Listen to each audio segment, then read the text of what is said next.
Hello, is anybody out there?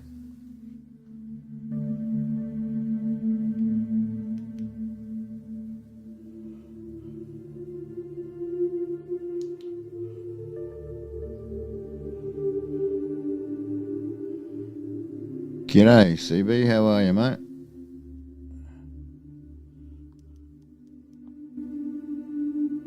G'day, CB, how are you, mate? Yeah, looks like the radio's working. The microphone, I mean. Probably picking up every darn noise. I just dropped my remote control because I'm an idiot, so I'll have to figure out how to do this on the go.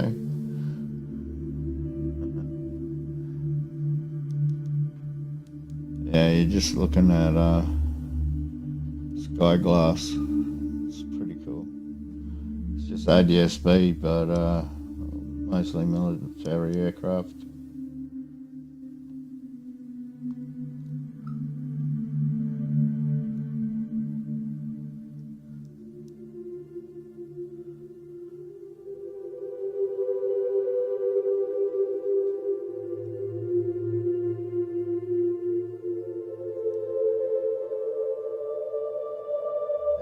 Health update. I'm good, man. Feet could do with not being swollen, but I'm good. I'll live eventually. Still have a heartbeat, that's the main thing. Apparently that's an imperative, having a heartbeat.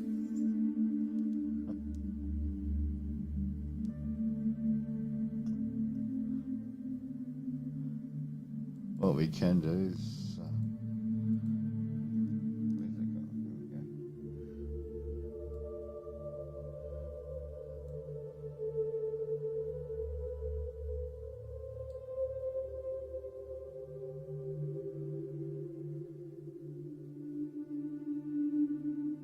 what have we got here?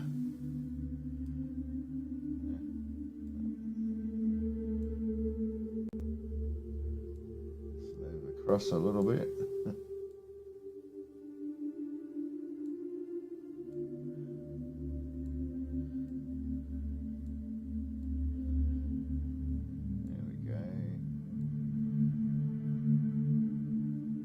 What we're interested in.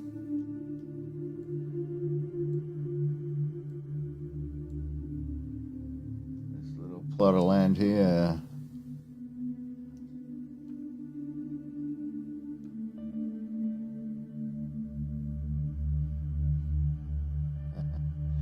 Roger that, man.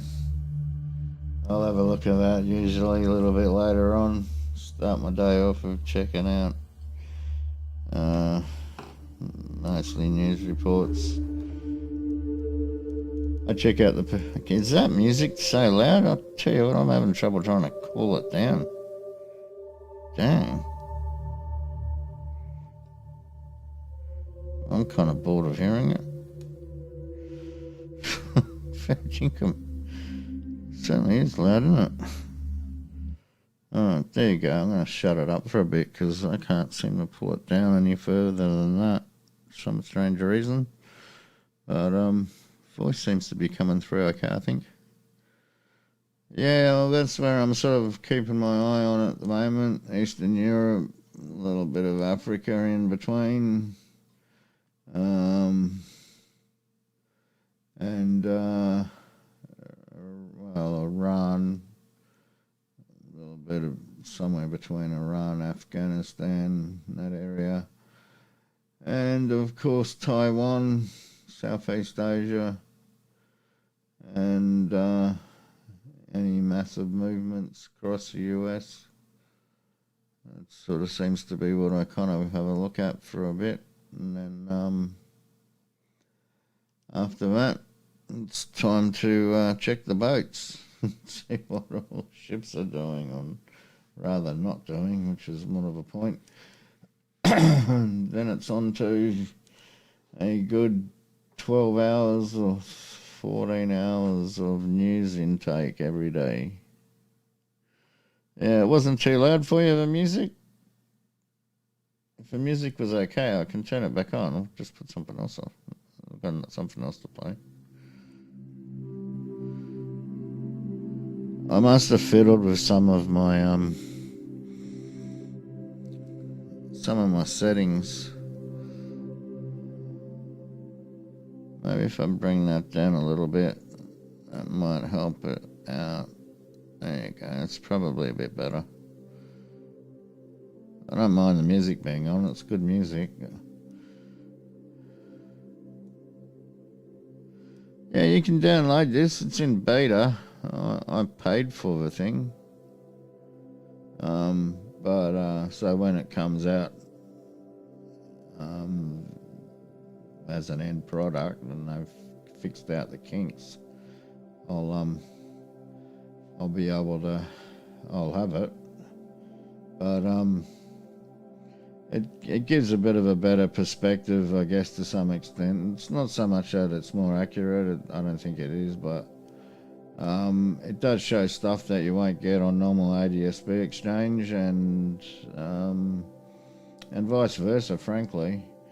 It takes a little bit of getting used to, and I really haven't put any effort into learning how to use it properly, but, you know, I can always do the usual stuff, you know. Anything that's got a red dots on the descent, anything with a blue dot is ascending. Anything with a pink dot doesn't want you to know who it is, although pretty much by now just about everybody knows everybody else's hex codes. But you can pick on an aircraft, and what have we got here? Got a Eurofighter for the first pick of a day. How's that for a change? Eh? Yeah, it's all military. There's no civil stuff in this. There might be civil stuff being used by military in there. That's a possibility. That sometimes happens. But it's all military aircraft for the most part. In this case, we've got a Eurofighter sitting at Angels 27, doing 472 knots. So he's gunning it, probably doing a run in the opposite direction if I was him. I don't know. Hey, sassy girl there. Hi, sassy girl, how are you? Look at that. Oh, now I'm gonna make me feel upset now, because now I get to show sassy where I live, kind of. Alright, well, we'll pull this down for a little bit. I'll see if I can. How do I do this? Can I pull this down? Give me 1 sec. Don't mind me for a second. Talk amongst yourselves.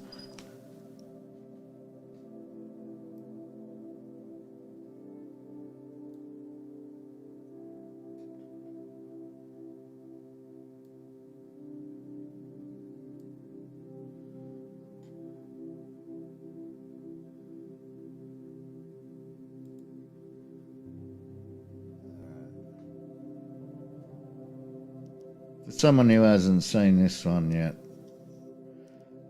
yeah, much love. Hi, Cat. Hello, gorgeous. So now you get to see where I live, I guess. Well, kind of, not sort of where I live. You're not going to see that, but you're going to see all the suburbs around and the beaches and things. So I'll let that play and I'll pull the other stuff back for a bit. So you got Cat, got Sassy, got CB. Oh, look at that! I've got more people in here than I've ever had. And Octavia, g'day, gorgeous. How are you?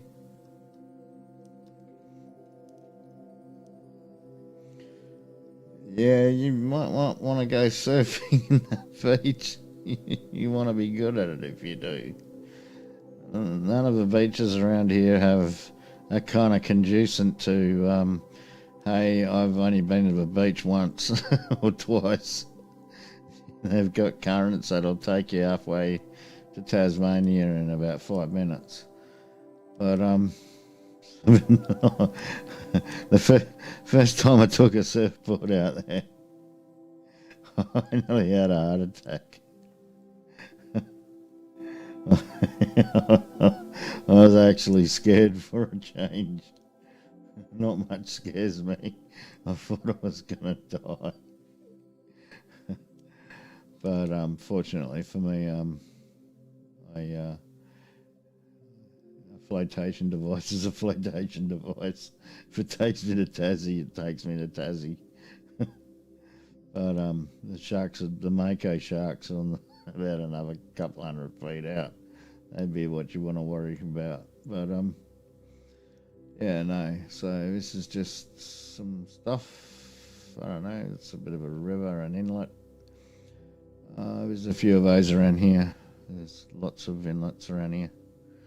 Little estuarine, rivery type things. And this is my first go at having a go with a drone. It was quite a long while ago too. This stuff's about 4 years old, and it was sort of at the first advent of 4K.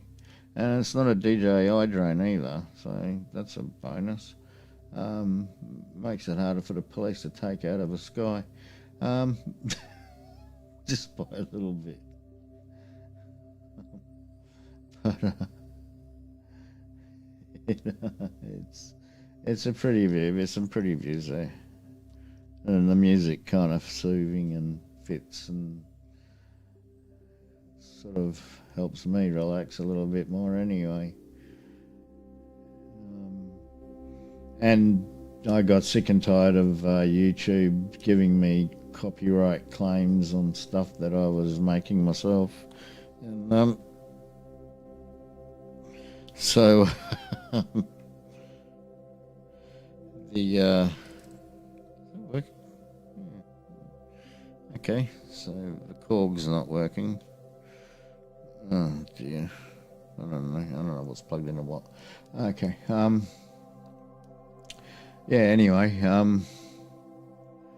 so normally I would like some house music, sort of techno electronic sort of stuff thing happening, but it's hard to find. So I just I started looking for some stuff to just to license out and whatever. I just wanted an intro or whatever, but YouTube's got this bunch of music you're allowed to use for an intro. I don't think you're allowed to use it on any other platform though, so I'll come up with something, or I just wouldn't mind if someone could just sing for 5 seconds. So this is the MCOM Black Show, wake up, it's time. I don't know, it's kind of,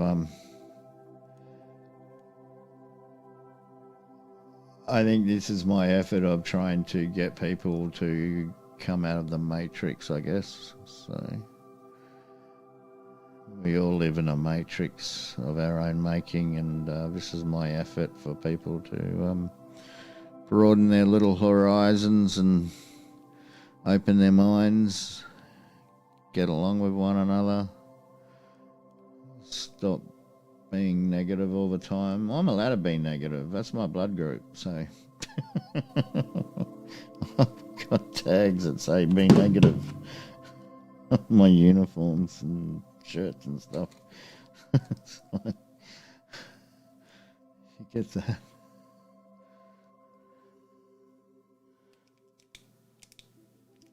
Yeah, I used to, this view here from this beach, well, a little bit further up the road.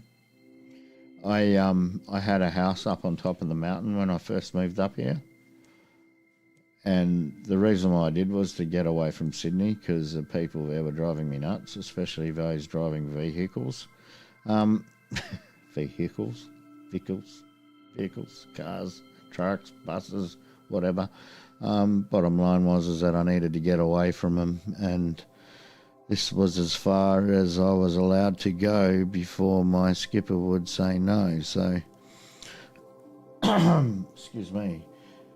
So the whole point of moving up here was to get away from the nasty people in traffic, and now because of COVID, they've all moved up here, which is the paradox of my life. Now I'm not the tourist, but everybody else is. I hate tourists. When I lived 180 kilometres south of Sydney, I called everybody else the tourists when they came down every holiday period, and now I'm in the same position, calling everyone a tourist or a terrorist or whatever, because I just, when you go to a shop and get a loaf of bread, and it takes an hour and a half just to get through, to park your car, get in, wait whilst, there's 30 people in a little supermarket all lined up in front of you, with full trolleys full of stuff, because they don't prepare for the fact that, hey, there's going to be a holiday, and, maybe it might be an idea to stick some stuff in the fridge or the pantry. So they're all running around like chooks without heads, clogging up the entire system, and then it's people like me who just don't want to go out, and refuse to, quite frankly. I don't go out anymore. I haven't left this house really for 2 years.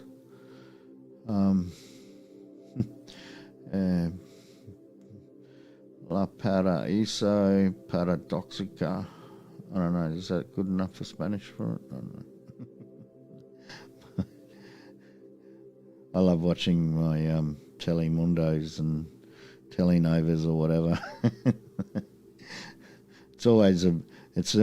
I'm always watching the I don't know, stuff like Lorena Del Sur, Queen of the South is the English version, and Sin Se Sinos He Paraíso.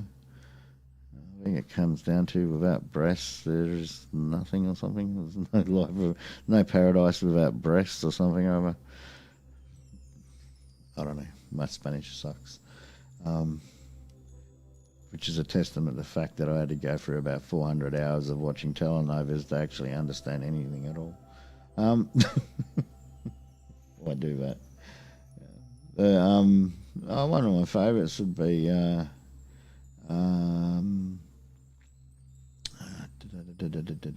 Dueños del Paraíso. I think that comes to the masters of Paradise. That was a really good show. Even with watching it with subtitles, it was really good. How do you get things you need? And how do I get things? Well, at the moment, I just get either DoorDash to deliver me food, or I get on to the supermarket and have them deliver it. And La Bruja, La Pera gets whatever else, I guess. And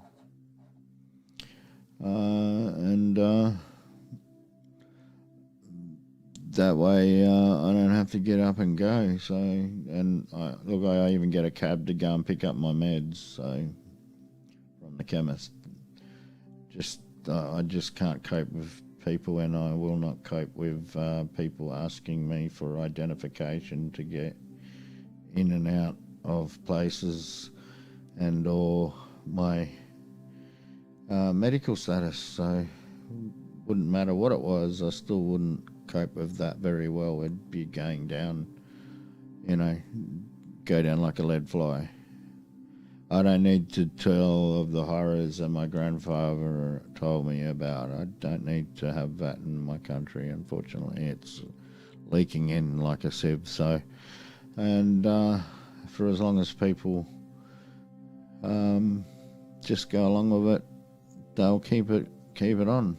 And until people start standing up and saying no and having a fight in this, then they'll get away with it. I refuse to comply.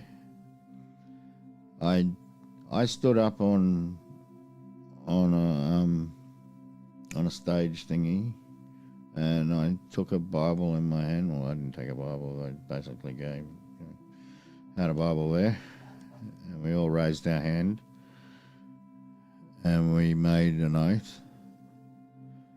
And I never thought that I would have to face the evil that my grandfather had to face, getting his mother out of Germany in the middle of, just before World War II. And he'd gone back there. She was actually in Austria, I believe, and he'd gone back there to he'd gone back there to study. He was actually already here. He came over when he was about, a toddler, and then went back again to go to university, and then grabbed my grandmother on the way back.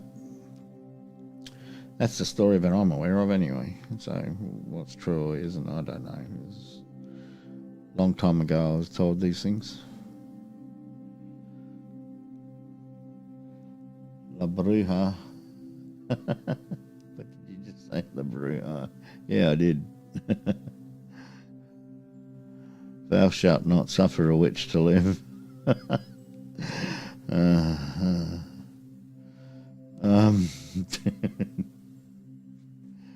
think I've got that queued up in Latin.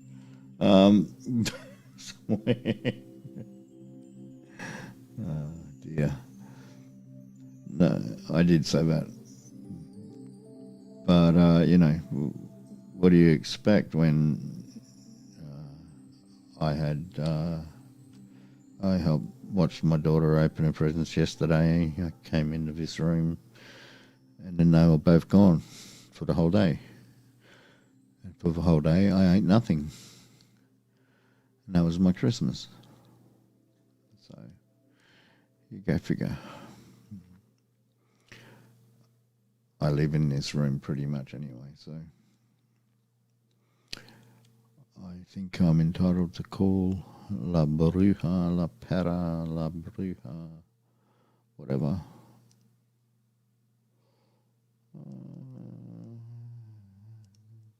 Barbarian in Eastern Europe.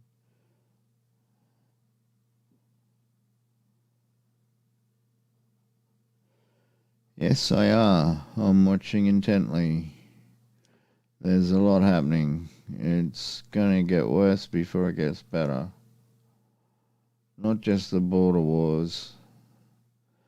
You not only have transitory migration of human beings from one place to another because of what's happening in Russia right now, but and that's not including all the people that came from the Mediterranean and or via Africa, Northern Africa, or via Middle East, via the Mediterranean. There's going to be millions of people migrating, especially from the Ukraine now. They're starting to get going, and there's already been fires and stuff already. It's not good. I mean, I'm watching all this stuff intently. It's like I just had that typhoon up for a bit, We've got NATO going up against Russia on multiple fronts, and in the same token, you've got what China's doing behind everybody else's back whilst all that's going on. Taiwan's about ready to get sort of taken out.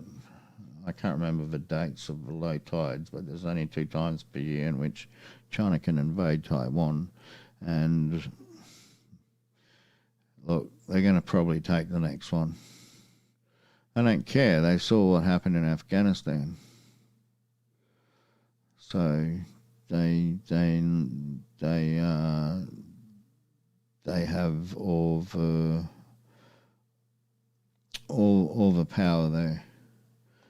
And not only that, I mean, they pretty much turned this place into a nightmare.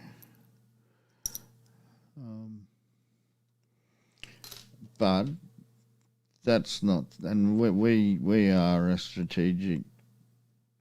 strategic place where multiple countries want what we have and the abilities that we've got to from our geographical location. And unfortunately, one of those people, well, a lot of those people, we have to sell our goods to. And if we don't sell, then the farmers don't get their money. And if they don't get their money, they go broke. And then the farms end up in, other countries' hands anyway. And that's not to mention all the knock-on effects from everything else that happens. So it's all one great big gigantic what's the word? Constantina, I guess. It's like a big jigsaw puzzle in 3 dimensions, and we are all facing hell at the moment. And then there's what's happening in the US, which is just as extraordinarily bad in some cases as well, because you've got 2 sides and clusters of what, cat? Oh yeah, the Charlie Foxtrot. Yeah, one. Yeah, exactly. Yeah, you kind of read my mind. I was thinking it, I wasn't going to come out and say it, but saying you already did. Yeah. It's it's heartbreaking. That's all I can say. It's bad. No, that's it. Just knock over stuff. I don't know. But when they pit brother against brother, we all know about Cain and Abel. Didn't turn out too well. So I think what a lot of people should do is grab their copy of Patrick Henry's speech to, what was it now? Where was he? In Williamsburg or somewhere? I don't know. Anyway, the 3rd Virginia Conference, I think, if I'm correct. I think you should, if you read that speech, especially where he says that he knows no other way. There's no. Hang on, how's it go? I'm trying to remember off the top of my head. He knows of no way of telling. No way of telling of what will occur in the future, but from the light of what has happened in the past. Something like that. Anyway, guys should read it. It's pretty cool. It's where you get, give me liberty or give me death bit. So it's a pretty cool speech, and I probably tried to read it 15,000 times. I still can't remember the bloody thing, obviously. But if you turn to the founding fathers of the United States, you have good reasons and good answers to the questions that people have. What did you do for a living?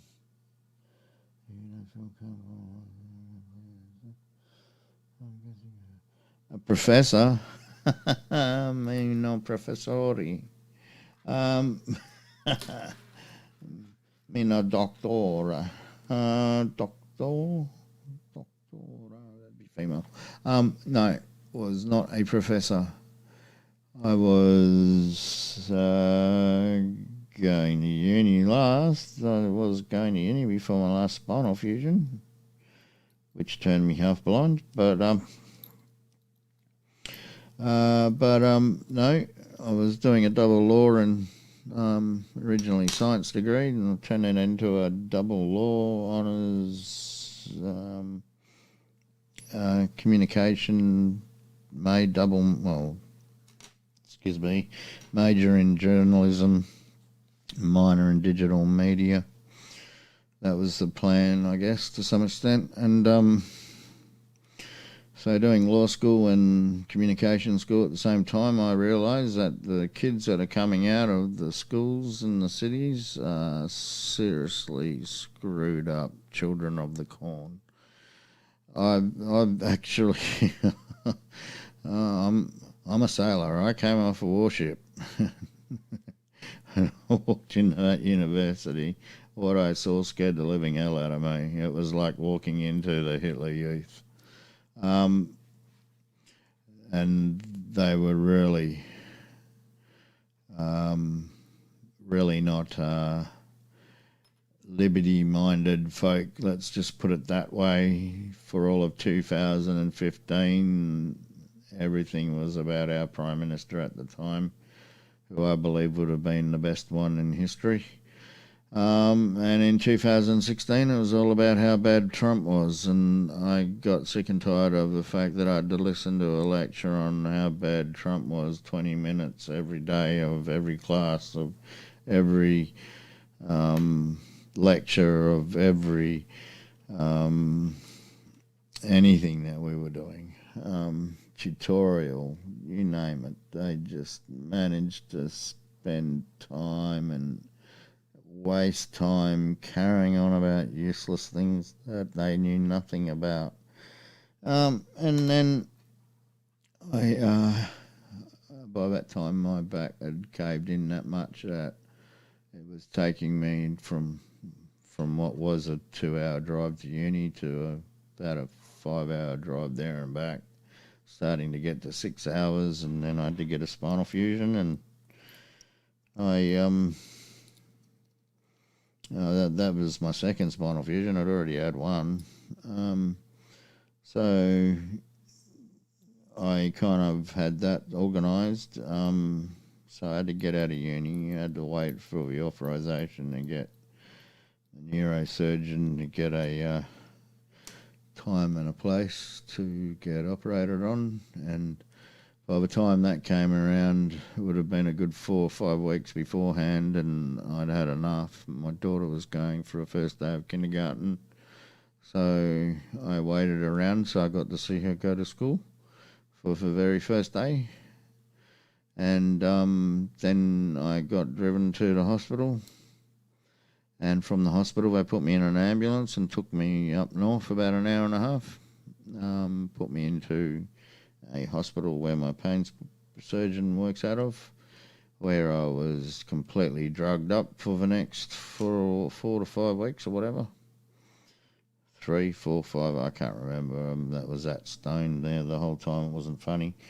And then they put me in an ambulance and drove me for 2.5 hours or whatever to Sydney, and then I had my back operated and I came out blind in both eyes. I couldn't see past my elbows. And you would think that somebody would do something about that, but apparently not. It seemed to come and go. It was sort of 1 minute I could see my elbows not past them, and then the next minute it would open up and I could see sort of to the wall. I could never see the writing of the doctor's name or the nurse's name on the board in my room, like I had at the hospital prior. And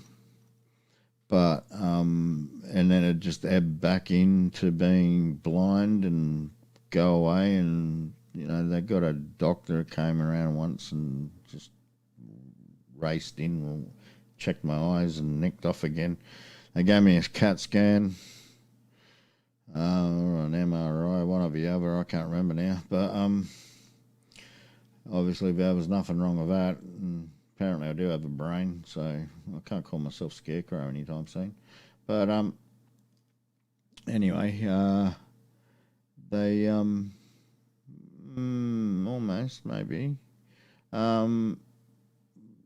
they did nothing for the whole week in that private hospital. I went to the next private hospital, which I should have actually gone to the one that my surgeon wanted me to go to. I might actually have got help, but I wanted to come here because they had a hydro pool here and it was closer to Munchkin, so I'd be able to see her. You would think anyway. But what it seemed is that when I went back and told, well, for the whole week in that hospital, the pain specialist kept on coming in and opening up my windows and telling me, you got to get some sleep. And I'd been up for like 4 or 5 days or something. And she kept opening up the windows and I was just like closing them straight again because I couldn't stand how bright the room was. And then I get to the next place and the same thing happens again. It's just the food's even worse. Supposed to have gotten an in-house ophthalmologist to come and see me. That never occurred. I finally got the hell out of there and saw an ophthalmologist, and he said, well, if you had to come and see me 2 weeks ago, you wouldn't be totally blind in your dominant right eye now. I'm like, what the heck? it was just blunt. Mate, you're blind, you're not getting it back again. I was like, are you serious? This is my shooting eye. This is the one I take out stuff with. You've got to be joking. So, so what I did was I went back to the neurosurgeon. I said, look, this is what occurred, And he said, oh, my God, I didn't know. No one told me anything. I'm like, well, I'm telling you now. And he said, well, sometimes this happens, it's a thing that can happen during surgery because if you're face down and we're working on your back, you can get high blood pressure in the middle of your surgery. And if that occurs, then it's quite a possibility that your intraocular pressure will increase. And if that happens, and well, this can be the result. And so this is what he said. He said, look, don't worry about it. We will look after you. You will be right. I'm like, okay. Well, that's comforting. And then the next time I went and saw him, he asked me if I ever found out what caused my eyes to go stupid. And I'm like, you effing... You gotta be joking. I was ready to jump the bloody desk and frickin' clock him one with my walking stick. That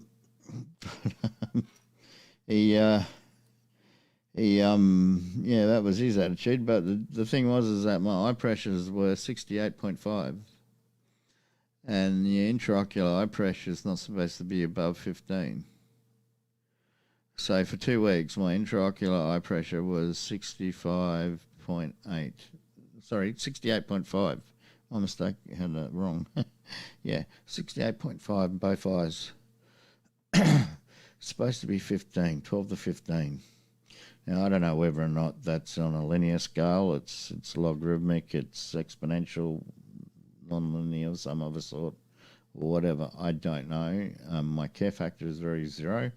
What I do care about is the fact that for 2 weeks in two different private hospitals, multiple doctors refused to do absolutely anything to help me and ended up causing me to be blind by their omission of getting me to see the person who they should have gotten me to see. And that's not the first time that these things have happened to me. So that was just number three. That was three. I've had probably 17 surgeries now. Don't quote me on a number, I'm kind of lost. And probably another 8 or so CT guided injections into my spine, into my cervical spine and into my lower back. Probably more. And my pain specialist has a habit of knocking me out for those when I go. So it's not, so I don't have a very,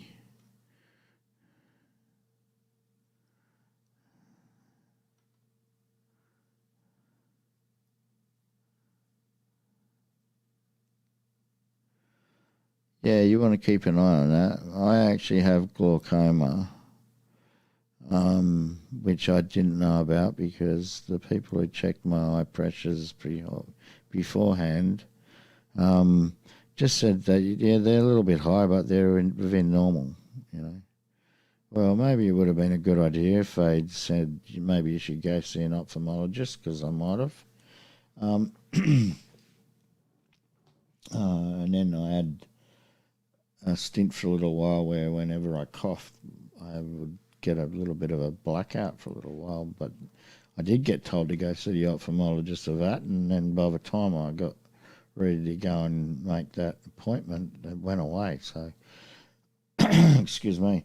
So it was like, what's the point?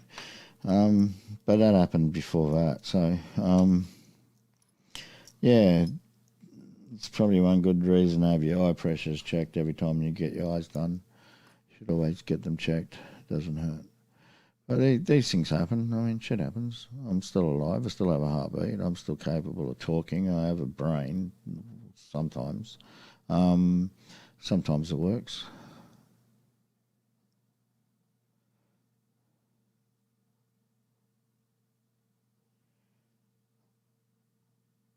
Yeah, wow, that's pretty intense, man. Maybe you're ready for that cataract surgery already. I don't know, thick corneas. I might ask mine about that next time.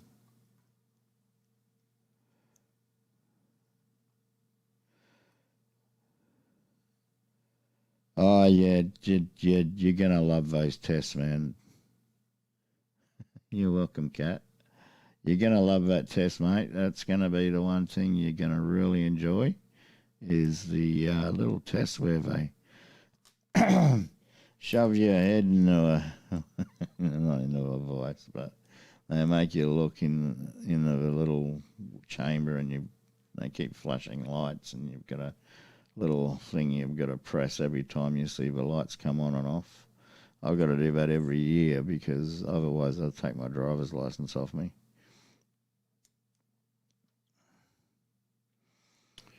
Yeah, but still go in and get that specialist to check your eyes out, man. It's the best thing to do. Let them make the decision. The one person I have trusted so far has been that dude. At least he knows what he's talking about. And he fixed it. He fixed it overnight. I mean, it did take about 6 weeks for my eyes to stop being in a cloud, and literally, you know, that fog you see on TW Lives. Just imagine that 24/7. So bad you can't see past your elbows. That's what I was looking at. It was just terrible. At one stage, I tried to catch a bus, and I got on the wrong bus because I couldn't read the bloody sign on the bus, and then I ended up on the wrong side of the highway, and I had to cross it, and I ended up at a shopping centre and I was trying to go from the ophthalmologist to the physiotherapist, and I ended up hugging a bollard outside of the shopping centre waiting for a cab to come. And I just rang him up and I said, look, I'm going to be the dude hanging onto the yellow pole. It's like, because I couldn't see. I could have had a seat. I had a seat out the front, but I couldn't sit on that because then I wouldn't have seen whether or not it was any cars coming or not. I just couldn't see any further. It was scary as living hell. I mean, I could have walked into traffic or anything. Yeah, so it's been a fun experience, fun time. But that's pretty boring. I'm pretty boring, isn't I? That's all the boring stuff. That's the negative stuff.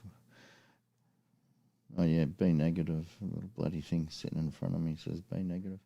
Even says it on my dog tags, obviously. Just for a reminder, be negative. But how do you like the scenery? Scenery okay?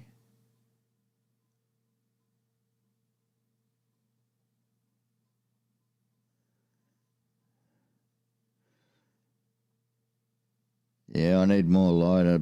I gave away my microscope. I probably should have kept it.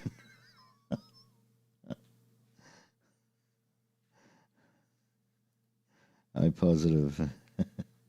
Oh, there you go. Aren't you universal donor? O positive, isn't that universal?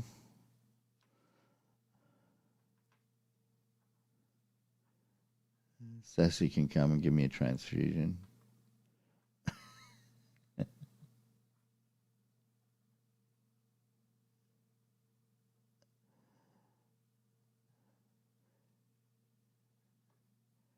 Yeah, it's pretty. That what you're looking at now is called a mountain. I love the way I call things here. It's a hill. They give it a name. They call it mount. I'm like, what? Things a hill. Yeah, that's what I said. Wait, what?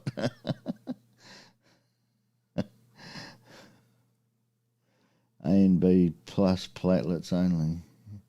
I can't find you boring at all. Actually, I did. Sorry, I'll read aloud. Yeah, I like stirring the pot. It's always good fun to stir people up.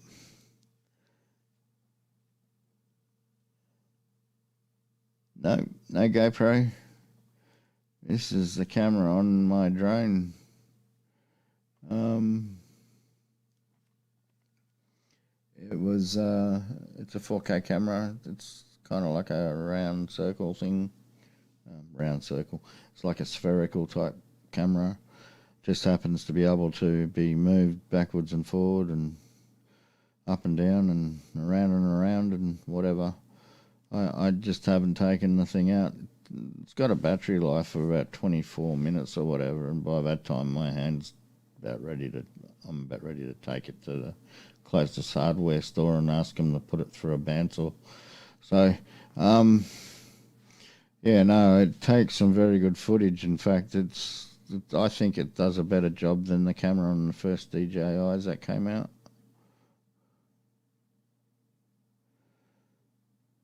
Yeah, well, I mean, you can put a GoPro on a drone. That's not hard to do.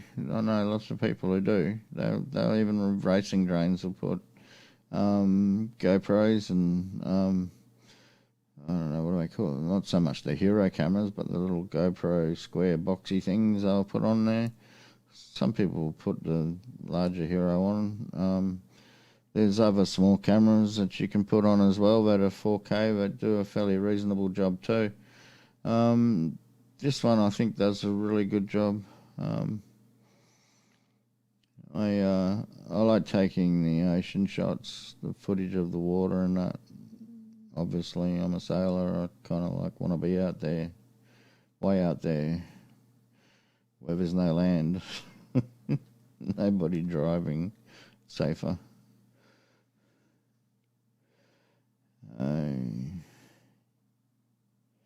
No, it's not a Mavic system. This is Chroma, Blade Chroma. So it's probably a little bit cheaper than a DJI would have been. Not made, I might have actually been more expensive. I don't know. It's not made by the same people, obviously. And I'm pretty sure it's either European or American. But I don't think you can get any more of them. They make a lot of little toy drones and stuff. Stuff that your kids will do annoying. But I got into micro drones after this. These 24 minutes, and like I'm better flying around in first person view, so I like that a lot better. And a little micro drone only lasts about 3 to 4 minutes, maybe sometimes 6 at max if you're lucky, depending on the drone itself. And you can get some good footage, but it's pretty rough coming from the actual camera itself. The latest ones have now got sort of dual, like analog TV, 4V, FPV stuff, but they also have a 4K camera on board as well. There's quite a few new gadgets around out there. Yeah, that drone, that'll sit there. That was taking a bit of a wind beating, that was. It was doing a pretty good job too. Yeah, it did do a pretty good job. I think I almost got it wet in one of those waves at one stage. So I bugged out a little bit. Yeah, might have been the one. It's a bit closer than what you think it was. It's only the perspective because of the lens. But no, look, I wouldn't not recommend getting one. I just think that the little Mavics are a lot better and easier now, I guess. And you've got the DJI FPV now, which is probably what I would get. And that would be the way to go. It'd probably make my life perfect. I wouldn't have to go down the street. I could just go and see it.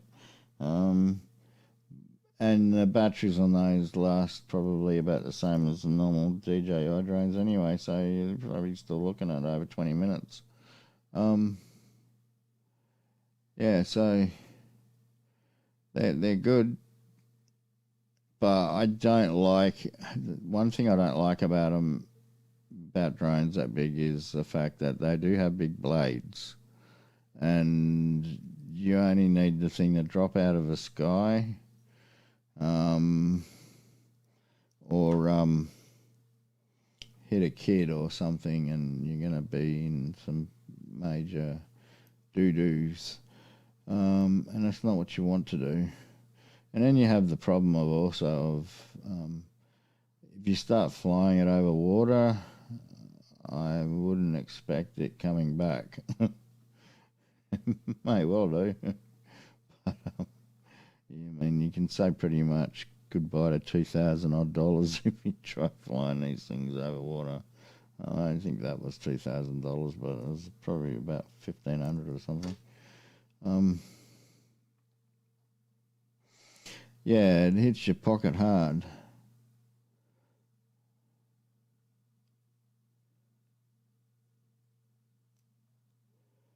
Yeah, Kat, this is where I kind of live. This is just 10 minutes down the road. It's not far from where I am.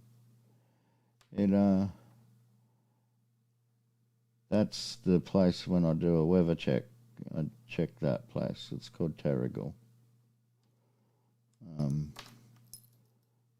So whenever I do a weather check on TW, that's what I'm doing.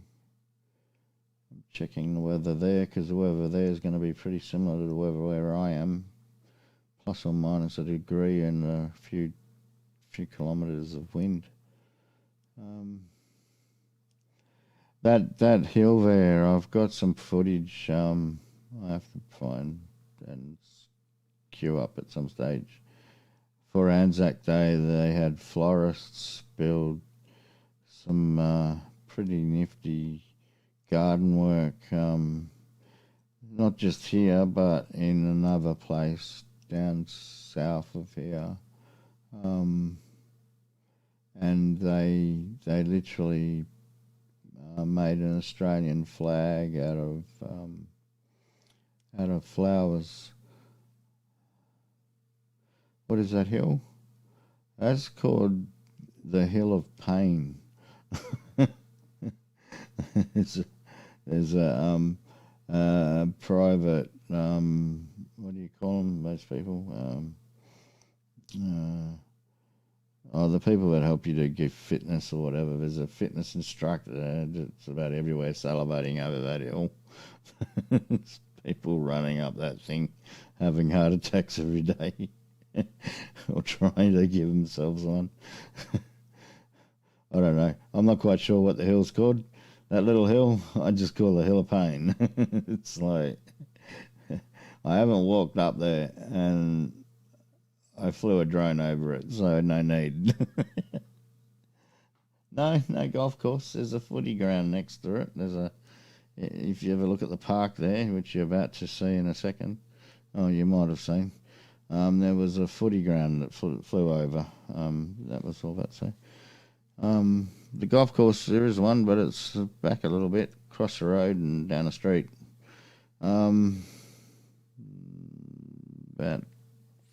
10 minutes drive away. Or maybe 3 or 4 kilometres in a straight line. This one's a different beach.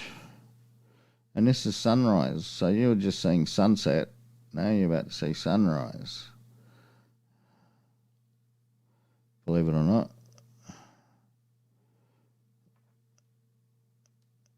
And from where I first lived when I said I moved up here, I could actually, I've got a very big pair of binoculars. When I say binoculars, they're about, I don't know, a foot and a half long, about 16 inches, 18 inches long or something. They're very big, and you could see whales in this water here. So I could see whales mating in the water. I always thought that was the coolest thing ever. Pink sky in the morning, sailor's warning. Red sky in the morning, sailor's warning. Red sky at night, sailor's delight.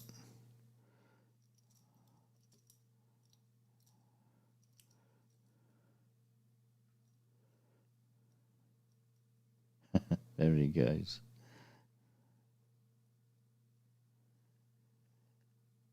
Yeah, it's smart, man. That's where I nearly had a heart attack at this joint.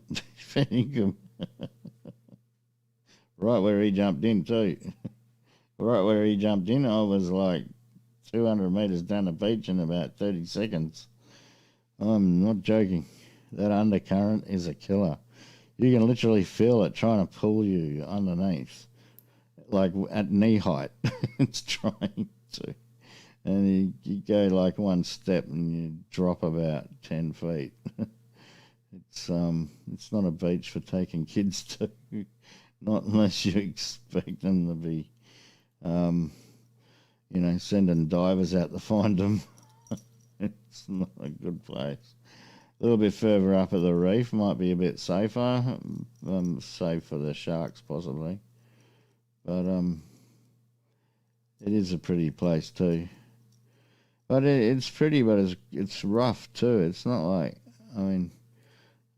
I actually lived on the other side of that hill there at one stage. Believe it or not, I actually lived up that road. Where the road went around, and that's where I lived.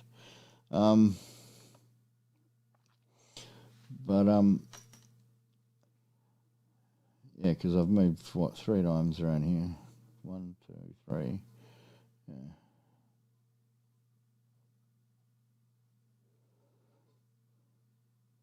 The beach sand is, yeah. Yeah, it is. The rocks as you go around, as the tide goes out, you can go around that entire thing. And I decided to go for a walk around there one day, jumping from rock to rock, like I used to as a kid, and on the other side of the country where I'm from. And yeah, one day I didn't quite make it, so I've got this little floating body sitting in behind my right patella at the moment. It drives me insane every so often. And so I smash my knee straight onto it. So I go and explain that to the PA med.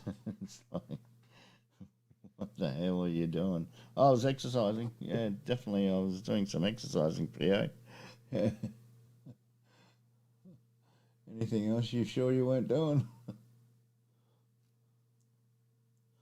No, I was definitely exercising, and the rock was bigger than I thought it was.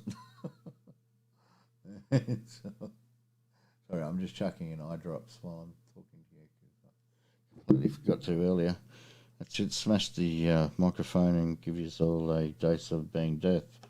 Um, yeah, so that was fun. The explaining yourself to your bosses.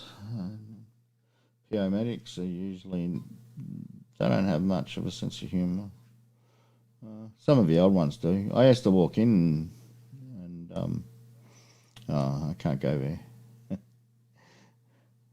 No, sorry, there was one thing I was going to say and I just realised I can't say it. Um,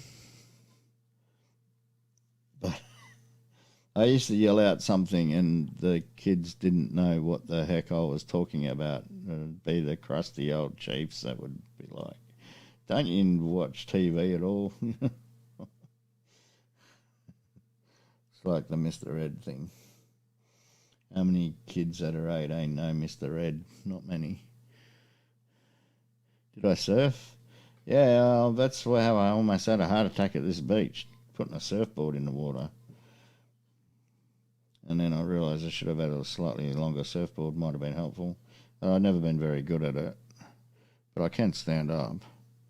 And I can definitely body surf. I always did that.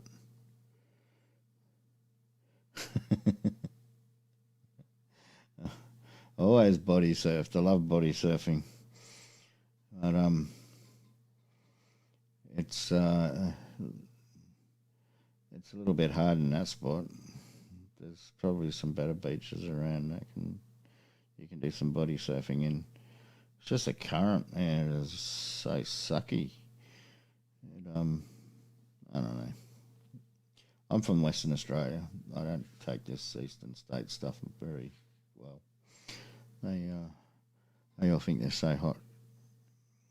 I was going to say something else, but anyway, they all think they're sort of hot S, and I think not. The beaches where I'm from, CRVs are yellow. The beaches where I'm from, they're white. They're more coral, crushed coral, crushed. Let's get this one out. No, crushed coral sand. It's just so white. It's as white as snow. But the sharks are probably bigger.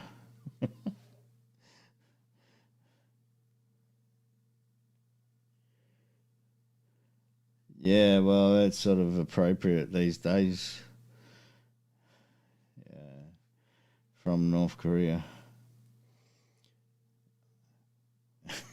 I'm trying not to put on a Korean accent now. I'll probably get in trouble by a bunch of rooftop Koreans. They'll come after me. God bless them.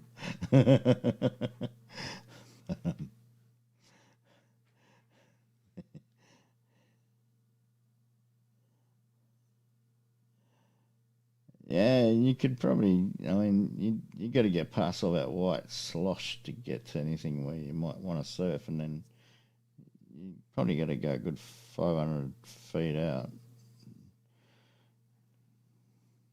You do get decent surf there sometimes. It's just that particular morning it wasn't that crash hot.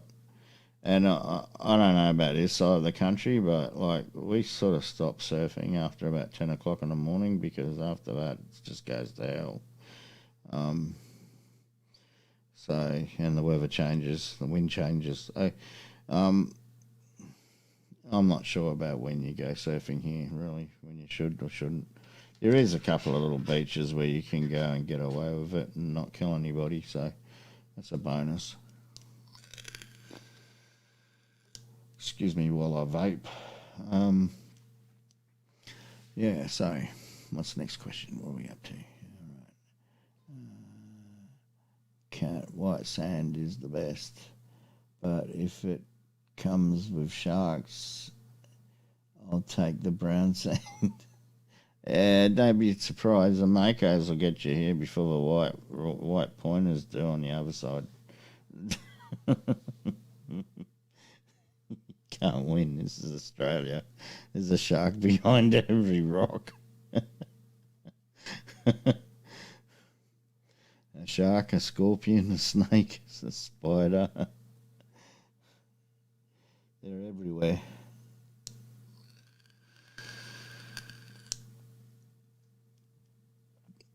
Oh, hang on. What am I missing? We're missing our music. There we go. Gotta put something on. Wondering what was going on there. Thinking, gee, I forgot something. Now I need to have like big distraction set here telling me how to run a podcast. Because who knows? I certainly can't figure it out.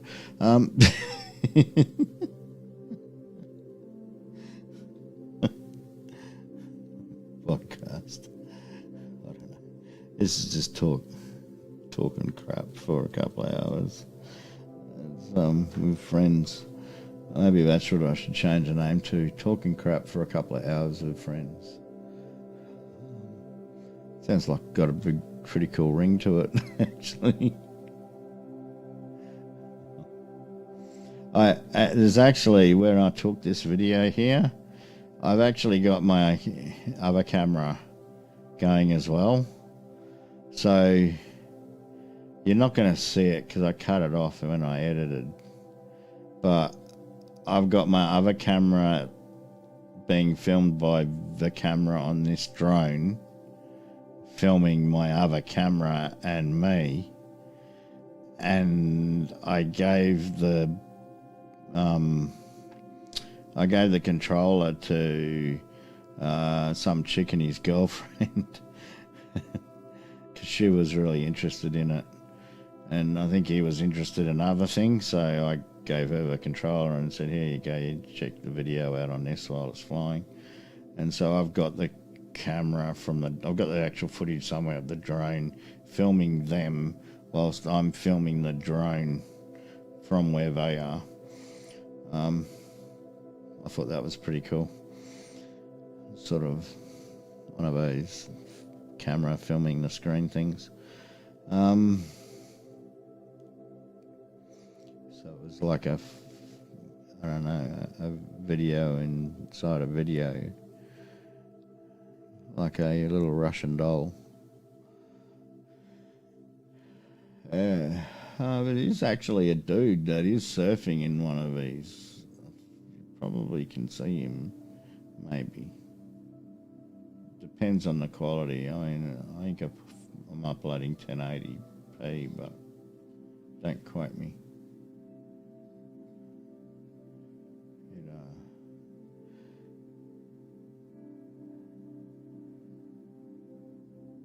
It is pretty. There's a lot of pretty places around here.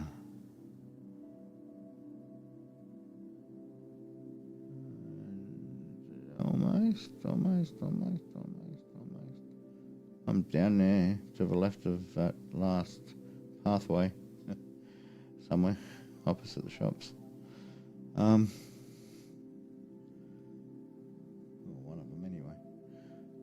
can't remember now. Crikey. I think the one on the left. There should be a little platform. I'm standing on that. You might get a picture of me. You might have to zoom in a little bit. You'll be zooming in for a while. I don't think you can see me actually. But I don't know, if you see a dude in an army jacket, it's camouflage, so you're probably not going to see me.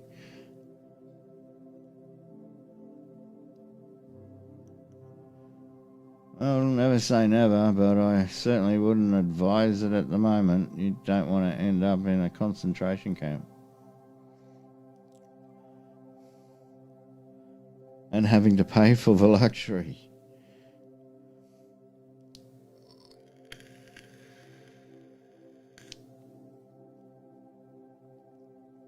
There's so much wrong with what's happening at the moment. It's not funny. But you know, if you're a famous singer, or you're a footballer, or you're a cricket player, or you're an actor or an actress, well, you know what? You get the red carpet. You get to do whatever you want, practically. Which is why I refuse to comply.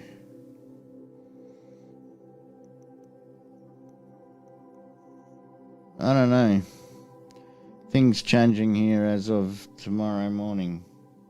Midnight tonight, things change. Oh, hang on. We've already got midnight tonight. It's already here. It's in, I don't know, where I am, it's already changed. So now it's back to showing papers and stuff. I knew they would do this. They undo the thumb screws for a little bit, and they just bring them back on again. The more and more and more they do it, the more people acquiesce, and the more people who acquiesce and become woke-topians. Oh, hang on. You might actually... Oh, I was sneaky. That little pathway there, I'm right this side of it.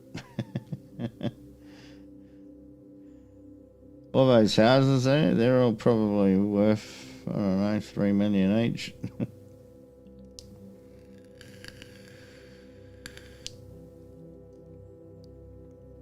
They're not cheap. 819.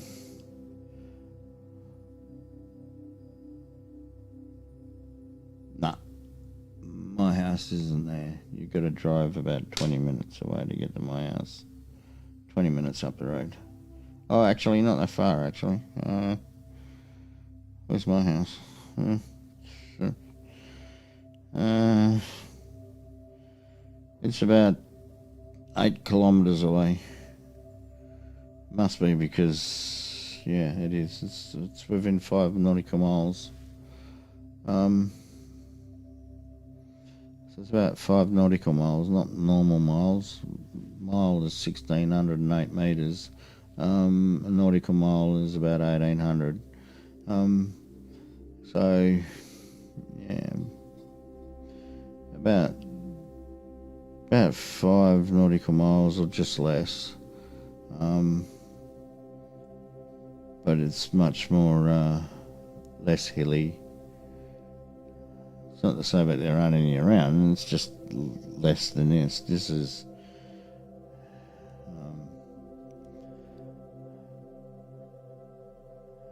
I don't even know what you call this, but anyway, you kind of go up the road and chuck a lefty and keep on going. You're at my joint.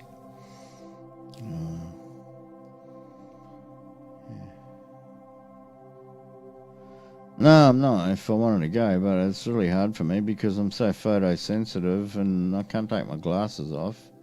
So it's like, my sunglasses off, so it's like, what do I do? You know, it's like I can't exactly go to the beach at night because shark. It's like, all I want to do is go for a swim. And, I missed my hydro pool that I started off doing hydro in. I did that for 15 months. 15 months of hydro, 3 days a week I did physio.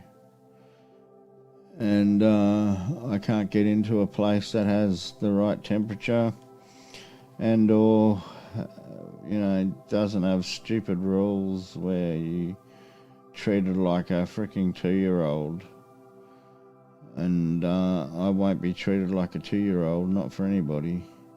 So the last time I went to go to the hydro pool, the physio wanted to sit me down and give me a lecture. Well, he got his own lecture in front of the entire reception. So the Foxtrot Oscar at the end was for the pistol de resistance.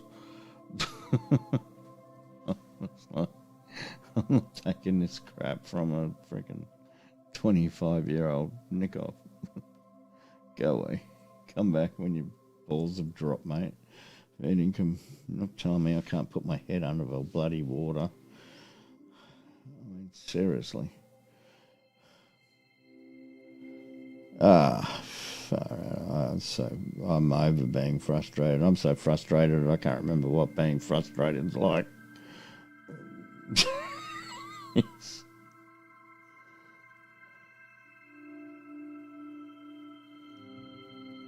Oh, no. It was about me putting my head under the water at the bloody hydrotherapy pool. That's what it was about. They had this issue with me because I kept putting my head under the hydro pool.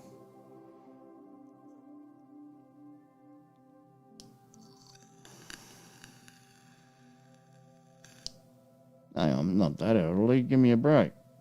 Fair crack of the whip.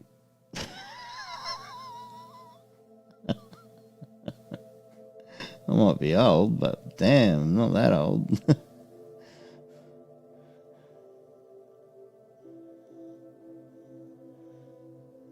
Yeah, that was it.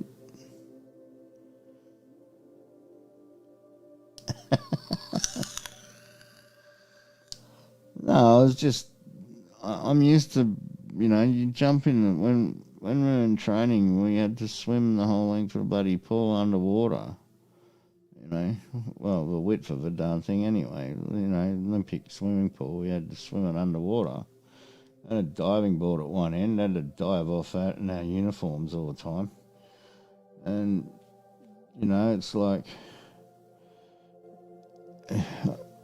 you learn to build your lung capacity up by putting yourself under stress and by going underwater and making yourself hold your breath and get as much out of it as you possibly can, and the easier it is for you to then start to get on to doing your cardio and stuff like that afterwards. I got the one.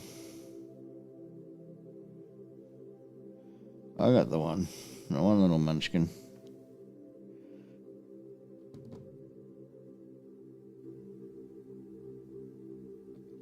Yeah, it's just the one. She's enough. I know what caused the first one, so.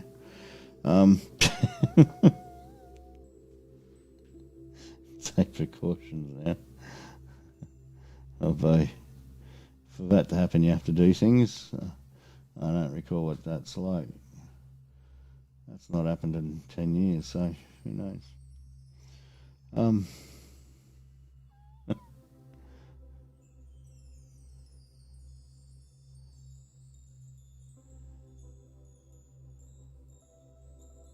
Yeah, much to my chagrin, but anyway. I mean, like, takes two to tango. If one person doesn't want to dance, well, shit happens. She's funny. She reminds me of Data out of Star Trek The Next Generation. She wants to, she doesn't quite,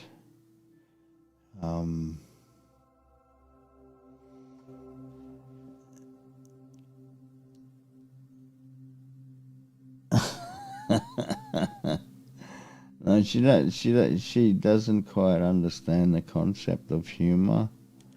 It's like Data in The Next Generation, where he was trying to understand what comedy was and what makes someone funny or not funny. So she tends to laugh impromptu at things that are really not funny, but it's funny that she thinks that they're funny. And if I laugh, she will start laughing. And she'll have no idea why it is I'm laughing. Well done. Hit like, subscribe, smash that like button. Yeah, I'm gonna beat Tim Pool. I'll have Tim Pool's people coming here to smash the like button.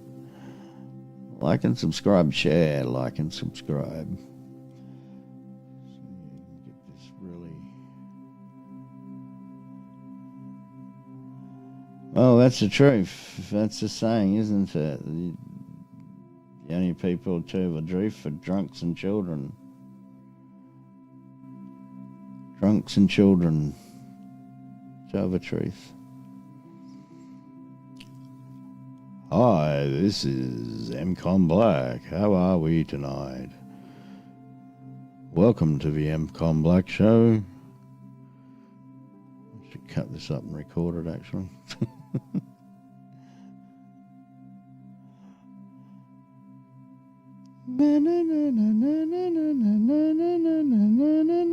Picture a man going on a journey beyond sight and sound. He's left Crete. He's entered the demilitarized zone. No, I don't think I can do Adrian Crenshaw.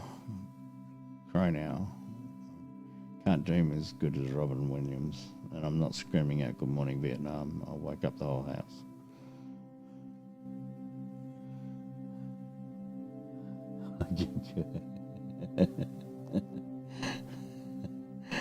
Oh dear, Peaches, I thought you were going to come into the show tonight and call in. It was call-in time on TW Lives tonight. I was waiting for my Peaches.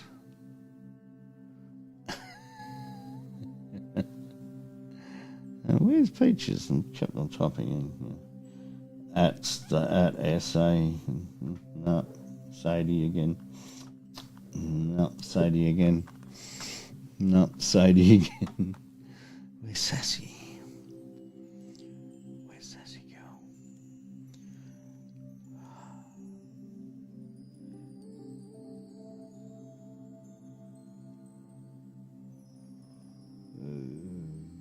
Ouch. That sucks.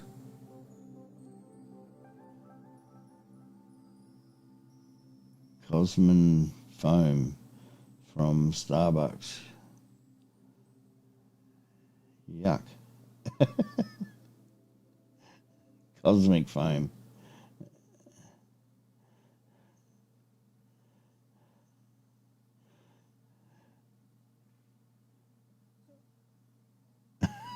Oh dear. Oh gee, we're back to the beginning. Oh. I'll play it one more time and then I'll put something else on. There we go. We're back to the beginning. We've run out of sound and everything. We'll have to fix that pronto. I'm a seasoned lurker.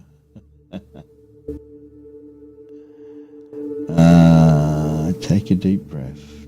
Turn off the lights.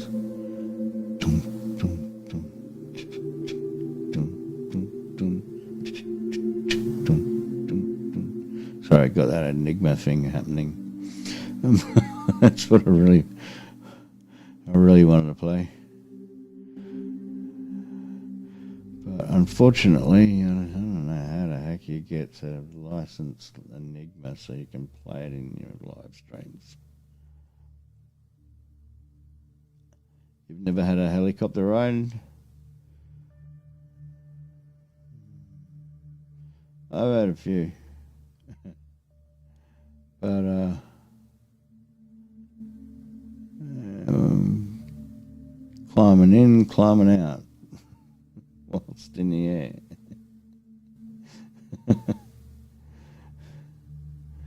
Usually. I did actually, when I was doing my flying lessons one day, because I had my pilot's license before I had my driver's license, and I used to skip school and go to the airport, catch buses, get down to the airport, see who I could get a lift with. And I was really excited one day. This dude said, look, I got to move me chopper in about half an hour. If you want to wait around, I'll give you a lift, down to the other end of the airport. And I was like, oh, holy heck, hell yeah. I'll be in that. One sec. What are we waiting for? One sec. I lurked. One sec.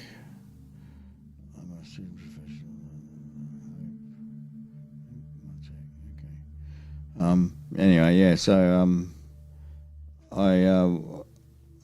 I ended up getting strapped into this helicopter. It was something the thing out of MASH. It was a really opened up cab, glass cab, bubbly cab type thing.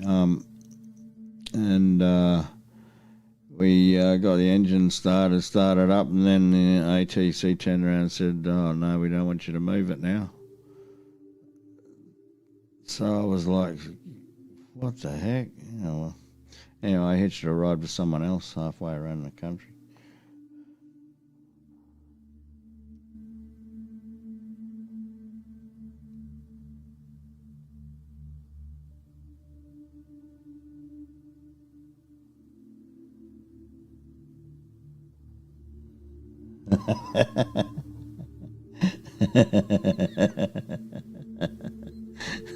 Jesus Christ.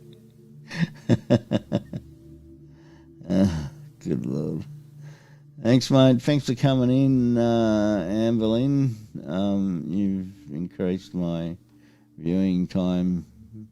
I've only got another 3.5 hours and I don't know, something minutes to go. So keep around watching, talk to yourself, nobody cares. Someone else jumping in. Good. That's awesome. But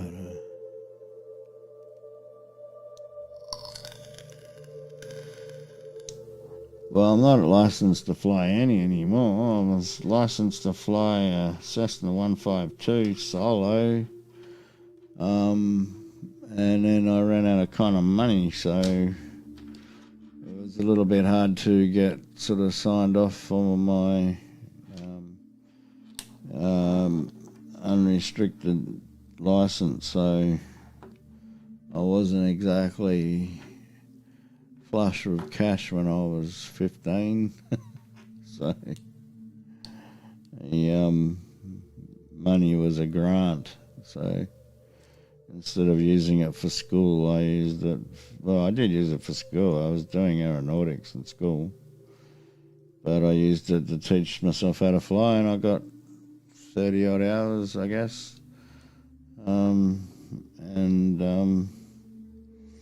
Every landing and takeoff was a crosswind landing and takeoff, so it made it harder each time.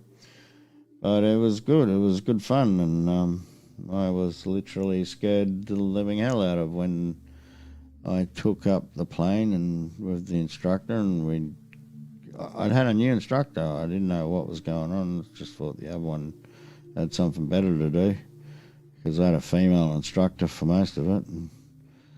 And, we went up and did three touch and goes, and I landed, and we were sort of heading towards the tarmac, and the dude jumps out and says, "Your plane, take her up." I'm like, "What?" "Hello, Mary. merry, merry, quite contrary. How is my lovely girl?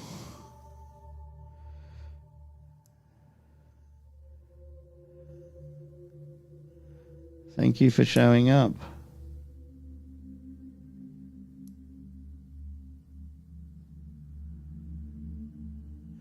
Oh, I had to be 16 before I could do that, but I started studying and learning. Flying, I could learn to fly whilst I was 15. So I pretty much got my license around about on my 16th birthday. But yeah, no, he jumped out and said, take it up. And I went, yeah, oh, God, what the heck? But I took it up and I didn't crash it, so that's a bonus. It came back in one piece and I, had a bit of fun while I did it too. I got in trouble for processing too much negative G. In other words, dumping it towards the floor. I love negative G. But it was fun, and at least I could say forever on that I had my pilot's license before my driver's license, which was cool. But just unfortunate that it cost so bloody much money. I mean, it was $60 an hour to start with. I think I had about $1,800, so I'm not sure how far that went. And then I figured I had to pay a bit more on top of that too. But it was fun. I would love to do it again. I mean, you can. There's things online now, and direct digital combat simulator that is almost like flying a real plane. And it is probably even more thrilling because at least you know you can't crash and die. That's probably why.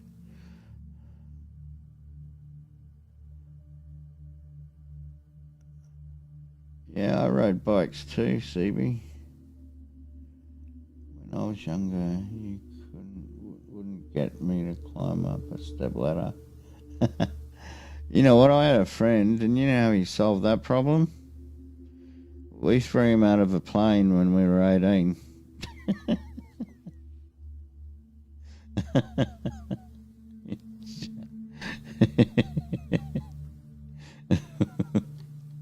Okay, you hurry back now. Yeah, we threw him out of a plane. That's why I was saying. All right, you're scared of heights. They're gonna fix that issue.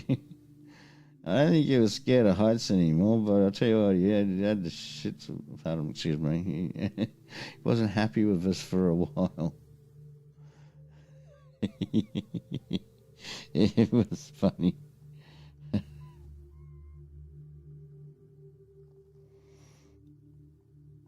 It was rather funny.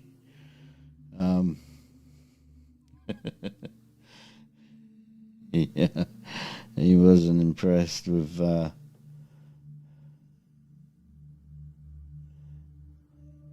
He did what? We threw him out of a plane. We all went. Well, I did. What's called here is called Army Cadets, right? Um, I have air cadets and I have naval cadets as well, but I don't know what they do nowadays. The last time I saw an army cadet, he was in his camouflage uniform, which you have no idea. Ozcams were just invented when I was this kid's age. He's wearing Ozcams and had a big sign up saying some stuff about the planet's dying and we're on strike because the planet's dying or something. These kids coming from a bloody private school where the fees are probably worth $8,000 a bloody month. Yeah, I don't know what cadets is like now, but we did Army Cadets. It was all taught by ex-Vietnam veterans, SAS, 1128 Brigade, Infantry Brigade, some Ramey lads, and we were taught skill sets that you would get taught probably in category school, or not category, in recruit school or boot camp or whatever. Um, we would meet up every Friday night, have a big parade, and go in and do lectures and courses and stuff like that, and then we'd do things like unarmed combat and air rifle shooting, and then when we got to the big camp every year, we would go shooting. And so I had an AR-15 in my hand when I was 13. Actually, it was an M16, actually stamped M16, fully auto. So selective fire. AR-15s as well when the M16s weren't around. SLRs, L1A1 SLR. That was my favourite. I didn't kind of like the 5.56 myself, quite frankly. But anyway, we all got taught. Well, I was already learning to shoot anyway because I was down the police boys club with the police teaching me how to shoot air rifle competitions. But then took that to the next level, and I was winning competitions with multiple cadet units and smashing them all. So it was stuff I liked doing. I always liked shooting. Hell, I even took a weapon to school one day because we had to do some public speaking and aptitude IQ testy thingy that went on for an entire day, and I took a weapon in and pulled it apart, put it back together again, and that was my talk for the public speaking thing. So, back then things were different. I had people supervising. It wasn't like I was by myself at that age, but it's actually that happened when I was 12, because I hadn't got to high school yet. So they were just different times, and we were constantly being taught that if bloody we were ever invaded, we were going to be the Wolverines. That was a Red Dawn thing for us. And that was the sentiment. I mean, the people teaching us had all been to Vietnam, and all were ex-special forces. One of them used to teach Green Berets. He got in trouble because one of the kids complained to his mother about the fact that he was literally telling us to render the enemy ineffective in probably a few different kind of ways. That was when all the touchy-feely stuff started coming in. But I spent weeks out at Northam and Bindoon places, walking in the anthills in the middle of a bloody night, getting covered and stuff, and muck and dirt, and just having a ball, quite frankly. Learning discipline, learning how to look after yourself. I mean, I got to the military, the real one, the Navy, when I joined it, and I swear, the amount of discipline I had at cadets was 3 times more intense. It was like recruit school for me was like a big silk session for a bunch of 18-year-olds that didn't know how to polish their boots or, couldn't iron their clothes to save their lives, wouldn't have known what the washing machine was unless they may or may not have had relations with their girlfriend on one, and that's about that's about it.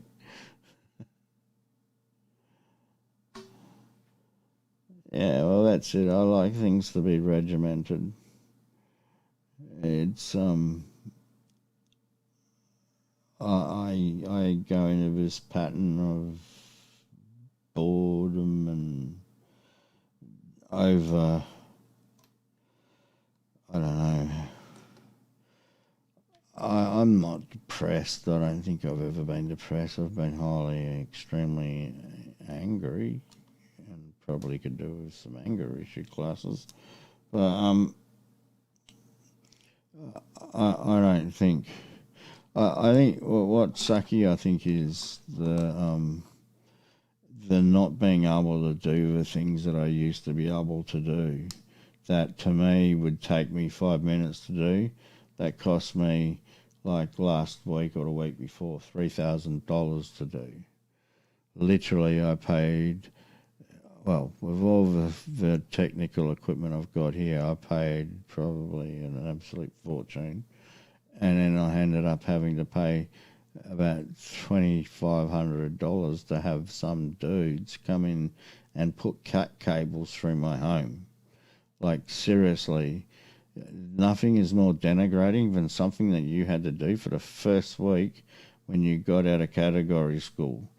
And that was what I did for the first week when I got out of category school, was make cat 5 cables, or well, they were cat 5 cables back then. But anyway, but I was making cat 5 cables, various lengths, and I had to do it for an entire bloody week, and probably two. And here's me having to pay people to come and put them through my home so I can just run my camera system. And that is so frustrating. When you know it's something that you should be able to do. I've got a ham radio antenna, but I'm tripping it over every 5 minutes in this room. It's literally an 8.5 meter antenna, and half of it's outside, half of it's inside, and I can't get anyone to put it up. It is driving me insane. I've been waiting for it. Like, all this gear that I've got here is a complete communications center. It was supposed to be completed by November 3rd. This was supposed to be completed by the 3rd of November, and you all know what date that is, right? So that's what this was supposed to be completed for that date. And it never got done. So I've still got my satellite system that has to be put up. So there's another big pole with a satellite tracking device and satellite tracking motor system that will point to various satellites. I just have to choose which one I want, and it will point at it or follow it, wait for it to follow across the sky. I can send messages through it. I can talk to the International Space Station with it. I've got a third antenna that I need up in the roof. That's just for picking up everything around here and a wide range.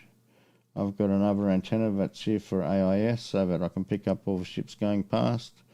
I've got other antennas that have to go up for ADS-B so I can contribute to the ADS-B exchange.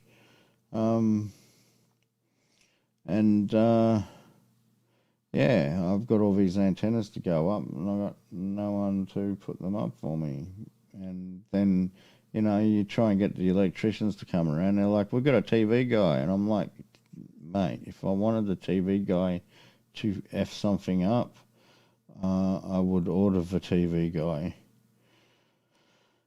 And I'm like, you know what? I need people who know what on earth is. I'm not. I don't need people that that put satellite dishes up for televisions. That's got nothing to do with what it is I'm doing. So it's kind of frustrating, but eventually it'll get done. Once it's done, I'll be a happy chappy, and by then I'll probably get thrown out of the house, so who knows. That's always on the cards. If you see a swimming pool in this picture, right, my first drone went into the bottom of that swimming pool. Just so you know. I should have put the goggles on. It wouldn't have happened. So spewing. First thing, it went straight into a bloody pool. Unbelievable. I was so not happy. But anyway, that's funny. So how are you, Mary?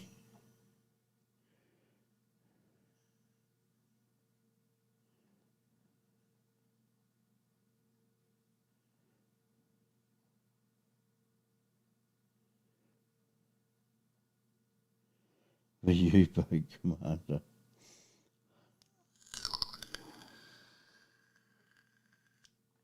The U-boat commander?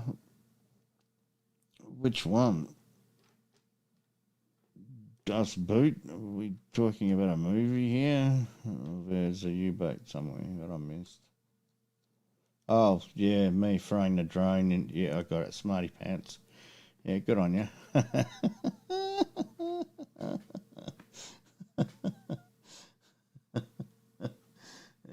Drone into water pool, swimming pool. U-boat commander, yeah. I have no idea how embarrassing it was trying to get that lady to let me in her backyard. Excuse me, can I come and pick up my drone? I've just flown it directly into your swimming pool. By the way, I think you might have a frog in there. Yeah, so I could talk like this for the rest of the video, and you guys would all think I was like Kermit the Frog or something. Oh, I could talk like this, and you might think I was the big bad wolf. Where is Little Red Riding Hood? All right, so that's my voices for the day.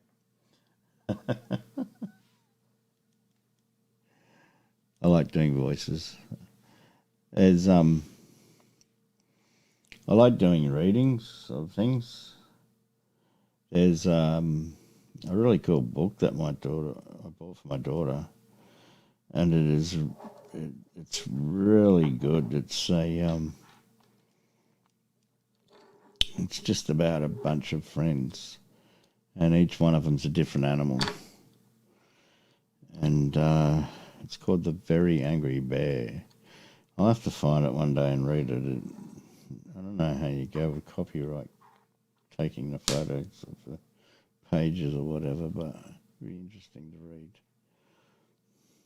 But what did I read the other night? The other night I read one of my favourites by Alfred Noyes, The Highwayman.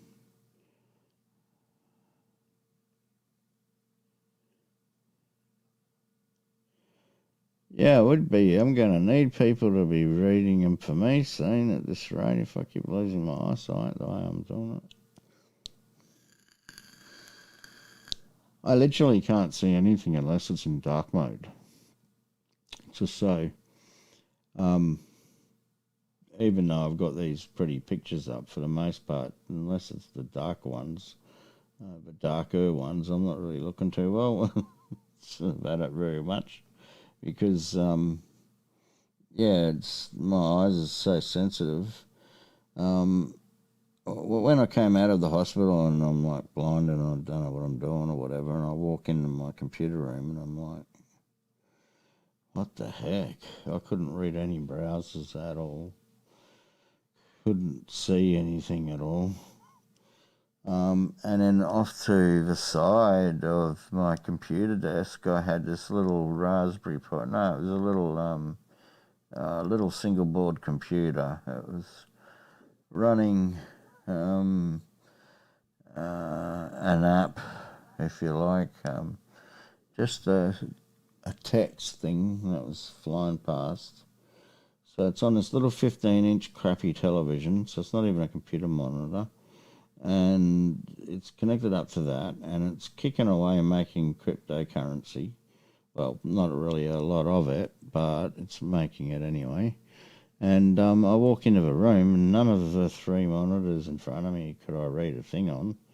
But the one that was 2 meters away, um, I could perfectly read because everything was black with white writing on it, like an old DOS screen. And that was great. It was like, wow. And this is the kicker, you see, because I'm like, okay, I now have to figure out how to get everything on this computer in a dark mode, which I gradually have managed to do over 2 years, but it still not perfect. Because developers are just mongrels. They're lazy. For some strange reason, they think shoving blue light in people's faces is sort of helpful. It's not. But I had to shove my nose up against these well, at least one of these windows at a time to figure out what I was looking at, so I could figure out how to, change themes and stuff like that, just to get that dark mode look. And it's been very, very slow. It took me 18 months to figure out how to sort out a PDF file.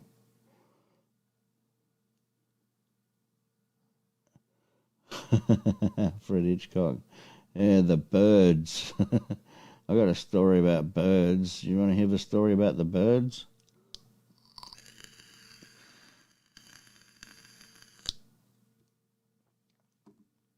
So once upon a time, there was a sailor, and there was a sailor who was broken. And at the time, he had to go visit a doctor in the middle of the city. And he had to get out in a place called Circular Quay. Why it's called Circular Quay, nobody knows. Someone dropped that name and it took on. But anyway, the sailor goes in because he's been starving. He hasn't had any breakfast. He's decided he's going to go into McDonald's. And so he walks into McDonald's and he gets a double quarter pounder with cheese and bacon, as per usual. And he doesn't usually eat Macca's chips or anything like that, but he grabs a packet of chips while he's at it. So he's walking out of the McDonald's shop in Circular Quay in the middle of Sydney, and he starts to open the bag, not realising what was about to happen. But he starts walking towards a table to sit down at. And this is outside McDonald's, of course. And he's not quite sure why he's feeling a bit strange. But something ominous was about to occur. And he could feel it in his bones. And he takes out the burger and he opens up the burger bag, and the next thing, you wouldn't believe what happened. About 50 assailants all at once scramble all over him, flying into his face, and he's stuck in his hair, and they are ripping the burger out of his hands. He has no choice but to give up the burger and throw the chips. And go back into McDonald's, buy it all again, and save it for the train trip home. That's my Alfred Hitchcock The Bird series. Frickin' Where's Mary? Sorry, Mary, I'm about to swear. Frickin' seagulls on steroids. You've got to be joking.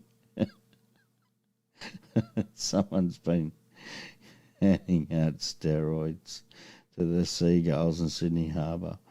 But here's a funny known fact. You probably don't realise this. Where the naval base is in Sydney, it's called Garden Island. It is to some extent part of it is actually part of an island, I guess. But regardless, if you think the birds are bad, you haven't seen the rats. The rats on Garden Island, they have the highest pedigrees commensurate with the biggest families in this country that have been here since day pop. All right, so since 1788. In 1788, when they landed the first fleet here, they brought in the rats. And the rats they brought in, they have pedigrees that are better than my German Shepherds have ever been. And those rats are huge.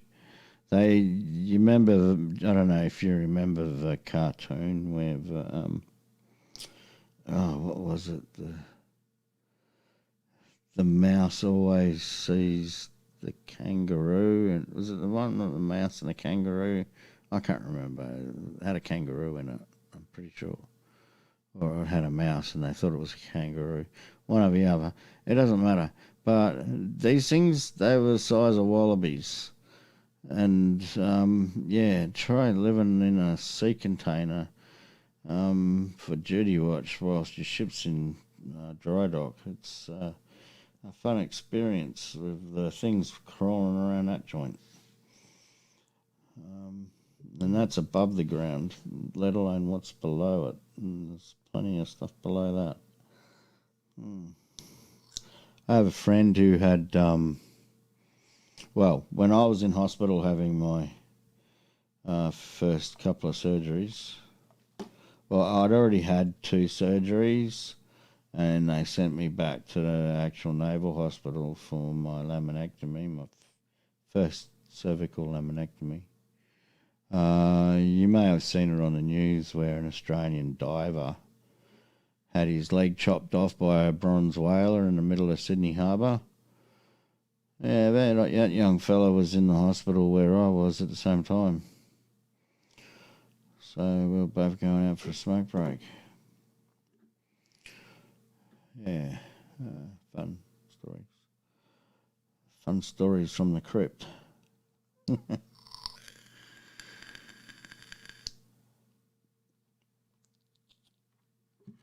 Okay, so Mary, I've got a question for you. I'm trying to find this guy's name because you may know him and you may not. Go ahead. Back to YouTube, whatever. All right. If I type in the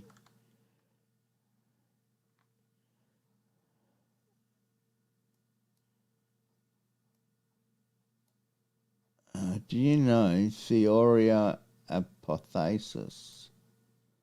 That's the question. Now I've got to bring you back. Where did you go? Oopsie doopsie, oopsie doo.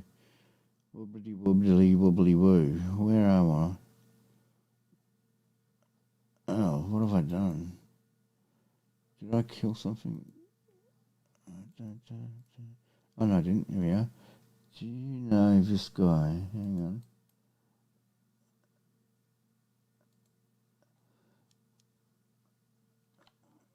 There you go. His name is Theoria apotheosis. He's on YouTube. He's from Kentucky. I think southeast Kentucky. Don't quote me. I know he has land in Florida. He makes wallets and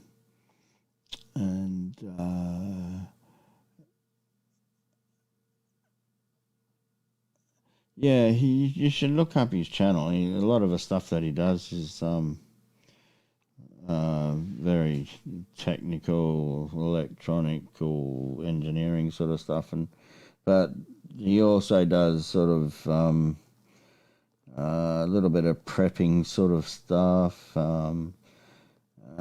Talks about radio, does some reviews. He's into photography. He's a photographer, I think, as well. And he's sort of stopped doing photography since COVID and all this. He's because no one's made any cameras. He hasn't really had anything to review per se. But he's been making wallets out of things like stingray and alligator and crocodile, and he'd make it. He's got like a special industrial sewing machine for making that sort of stuff. And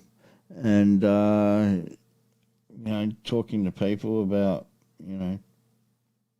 troubles that may or may not be coming on the front, and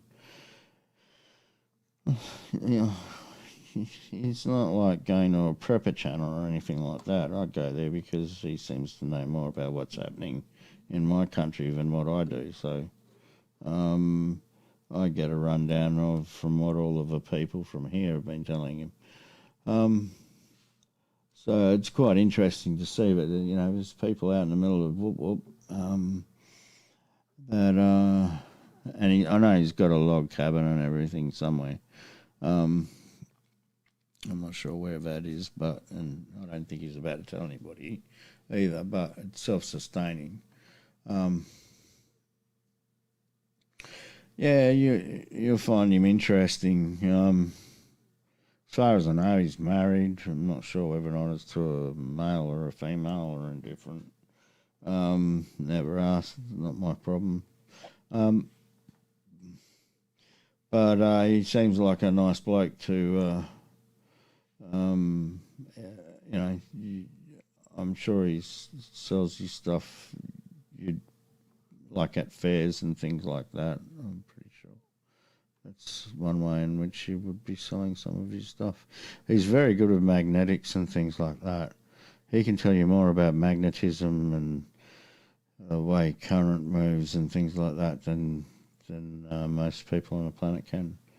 And he writes some educational or academic papers, should I say, on it. But no, that's. I was just thinking he's probably living down the street from you. Who knows? I was talking to some people in Texas the other night. I might not have all my antennas up, but I can still utilize digital stuff and the internet to get into repeaters and talk to people in various places. So I found a US Patriots group on System Fusion and jumped in and had a chat, and they were all old fellas and they're getting on their ages, and so there was one dude from Alaska there as well, a couple from Houston and a couple from somewhere that I cannot remember. I'd have to look it up on QRZ.com, but I'd have to look the names up, but yeah, so I've got this little radio here, and with a little dongle that I've got with it, I can talk to just about anybody in the world. It doesn't matter whether or not they're using System Fusion or they're using D-Star or P25, POXAG, and send pager messages via that. It's amazing. So I'm learning to learn all that stuff so that I've got it all ready and ready to pack and run if I have to. So, because everything I do here is triplet, is in threes. I've got three different ways in which to communicate, for the most part. I can communicate from a home station. I can communicate from my vehicle. And this is without a phone at all. I can communicate across the whole planet from my vehicle, from walking around the bush. I can do it without using a little dongle and getting connected to the internet. I can do it in real life with the HF equipment I've got here. So everything is a redundancy because two is one and one is none. So and three is just right. So it's important for me that I've got, you know, things in place for events that may or may not occur one way or the other, and doesn't have to be anything drastic. It could, well, I mean, a cyclone here or a hurricane there can be very drastic. So can an earthquake. So can a flood. All these things can be drastic. So I prepare for the fact that if I can stand my ground, I'll stand my ground. If I can't, then I've got the vehicle, and I've got the vehicle kitted out to deal with stuff.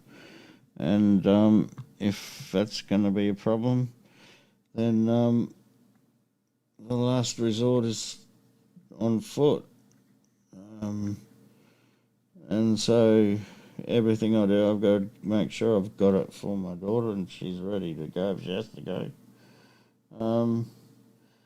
And we can move as a single unit, or I can keep an eye on wherever she is at any particular time. I mean, she's not ready to be sent out bush by herself yet anytime soon. But the more I can do to teach her things, the better. And whether it's just something small like how to make a braid, how to make a belt or a hat or any kind of clothing or any kind of basket or whatever it might be. I've got all the paracord in the world to make a whole heap of things. So it's little skill sets that are usually lost by most people. I'm trying to keep an eye on all these different little skill sets and teach my munchkin how to do it. Like communication, everybody seems to think that communication requires a telephone or a radio or whatever. That's not how it always works. It's never worked like that for the majority of the world. Simple things like ciphers, simple Playfair ciphers, for example.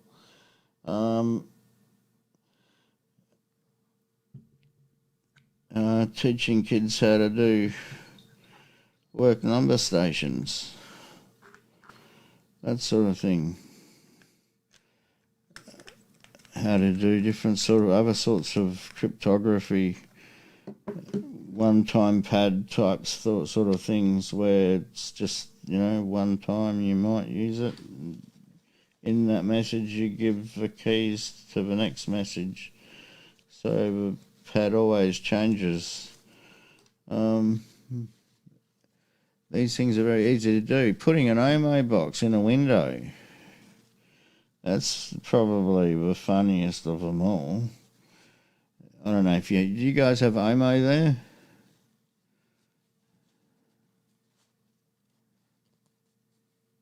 Do you guys have OMO?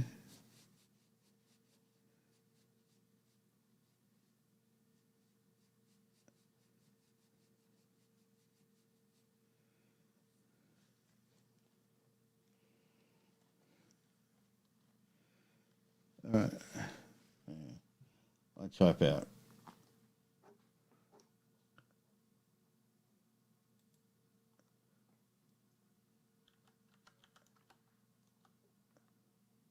OMO.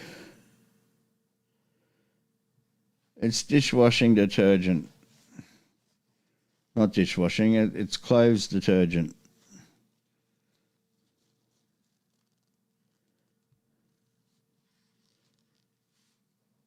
It's just a box with dishwashing, clothes washing stuff in. Or I think OMO actually has like a clothes conditioner as well, and that sort of stuff. It's just a brand.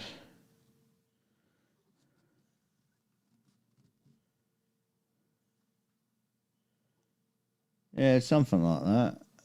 Might be similar. All right, okay. So here's the thing, right? OMO. Wonder what that might stand for. Well, here's the thing. When people on military bases around here, when they lived on the bases, 'cause that used to be a thing, it's not much anymore, right? There used to be like base housing and stuff, right? And people used to live there. Now you just get rent um, and a rental allowance or whatever, or you get an allowance depending on what your situation is. But anyway, regardless, what the girls would do is that when their blokes were out, as in they're out on a mission or whatever, um, or at least very very least not at work, they would put that in a window, a box of Omo in the front window. And the box of Omo in the front window meant old man's out.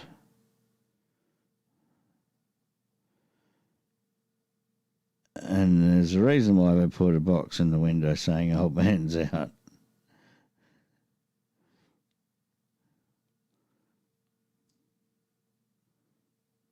Can anybody guess, or do I need to spell it out and say words I shouldn't say out?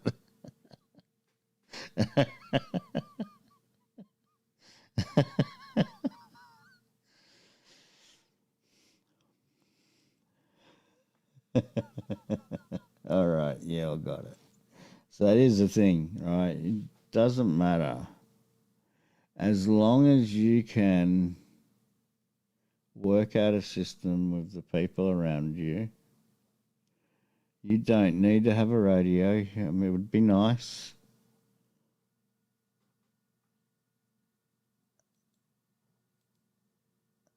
It would be nice.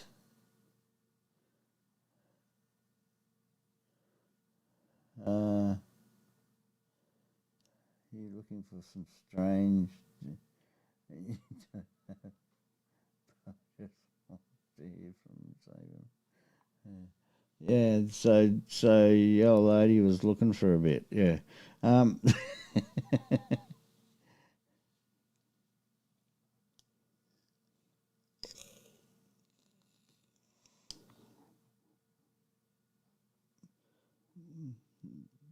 yeah, that would be it.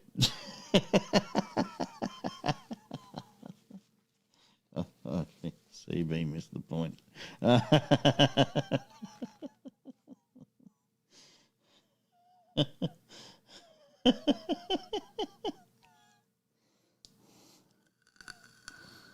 Exactly. The coast is clear. So that's the point. It you don't have to have an elaborate system. You hit old school. All right, so you put the pot plant on the left-hand side of the doorway, and that means something. You put the pot plant on the right side of the doorway, that means something. So I just do that twice? It doesn't matter. Put it on the left, put it on the right, doesn't matter. Put it on the windowsill, don't put it on the windowsill. You choose. You put your flag up every Friday, as you normally do, Monday to Friday. And this time it just happens to be 6 inches. You didn't bring it all the way to the top. Oh, gee, you had a bit of a mental breakdown there. But whatever. Put a candle in the window at night. Well, hopefully you don't burn the house down, but maybe a torch or a lantern where you're not going to burn down the house at night. Maybe you put that in the spare room that never gets used, but the light can be seen from a certain place. So there are lights that you can utilise. You know, same thing. You used to do it with ships and people on shore, ship to shore. Communicate. Learn Morse code, learn flashing lights, learn tap code. That's a harder one to find, but that's not exactly hard. Tap code is actually pretty easy. Tap code is just they take the alphabet from A to Z, right? And you've got 5 lines down, pretty much 5 or 6 down and 5 across. Right, first tap is for whichever row it's going to be. The second tap is going to be the number of columns you got to go across. First letter in the alphabet would be giving you a 1 tap, and a second tap, that would be a 1. That would be an A. And then you would tap for B. You would tap 1, and then wait, and then tap 2. Okay, and then you would keep that going on. Yeah, I mean, you get to the Z would be the last thing in there. You could probably get rid of J and make words up with I and U or I and A. And then you would have 25, because that's exactly what you would do with the Playfair cipher, but that works differently. But that's just tap code. That's what that's what they teach pilots at SEA, right? They teach them how to tap code, because you want to be able to talk to your mate when you're captured and you're stuck and you've got no other way of talking to someone. So, and if your primary responsibility is to get the living hell out of there, then you can do that with a tap code. You can learn Morse code. You can use flashing lights. In fact, what you can do, and here's something for you, you can get lights that use infrared light when they beam. Same as when you take your remote control and point it at the camera on your iPad or whatever. But you can do flashing light, which is the same thing as Morse code. And you can practice that with somebody across a room. You can do that with just a light that does infrared, and all you've got to do is to be able to see it. The other people would have to have night vision goggles on, and if they're not wearing them, then you're going to get away with whatever it is you're going to get away with, because they're not going to see what you're communicating. So these things are not hard, they're not difficult. They do require taking time to learn, but these are ways in which you can teach kids or you can teach yourself, your friends, or whatever, how to communicate when you're under duress. The hardest part in the whole series is actually the initial making contact with the person you want to talk to. Because in that particular meeting, that's when you discuss, okay, if I'm going to be doing X, I'm going to need Y. So that's pretty much Communications 101.5 today. What are we going to talk about next? All right. Dancing a jig. Has anyone here ever danced a jig?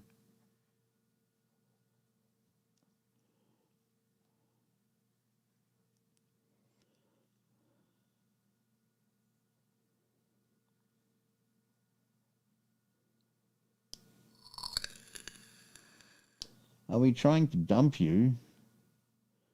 Why would I try to dump you, cat?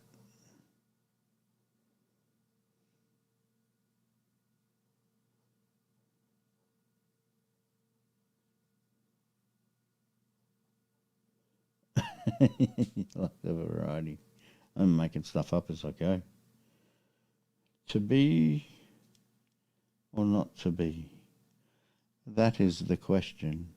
Whether 'tis nobler in the mind to suffer the slings and arrows of outrageous fortune, or to take arms against a sea of troubles and by opposing end them. Ah, to sleep, perchance to dream.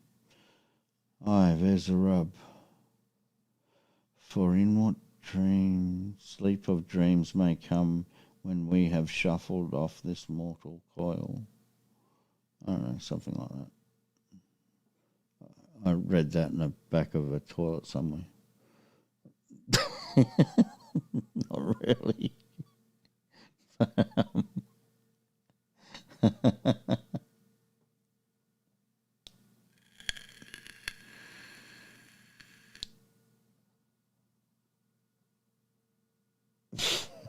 With a lot of fixtures. That's funny. Oh dear.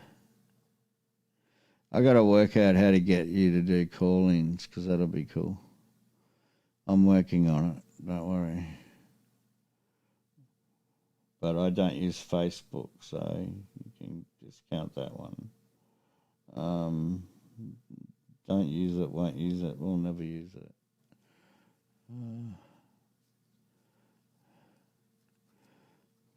But I use something else instead, which is in actual fact quite a hell of a lot better, quite frankly.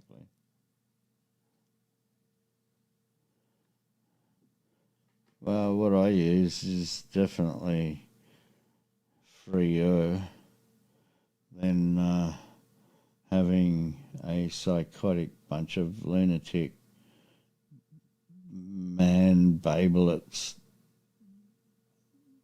women chicklets deciding whether or not you can or you can't speak about a particular thing.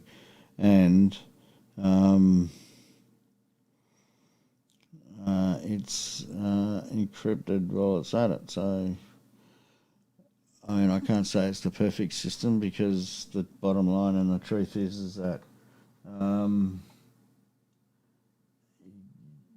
you can't think of terms like that. But, you know, these people are so psychotic at Facebook. They can tell when you're going to the toilet. They literally are running supercomputers and AR technology that practically can work out pre-crime. And for the most part, that's the pre-crime of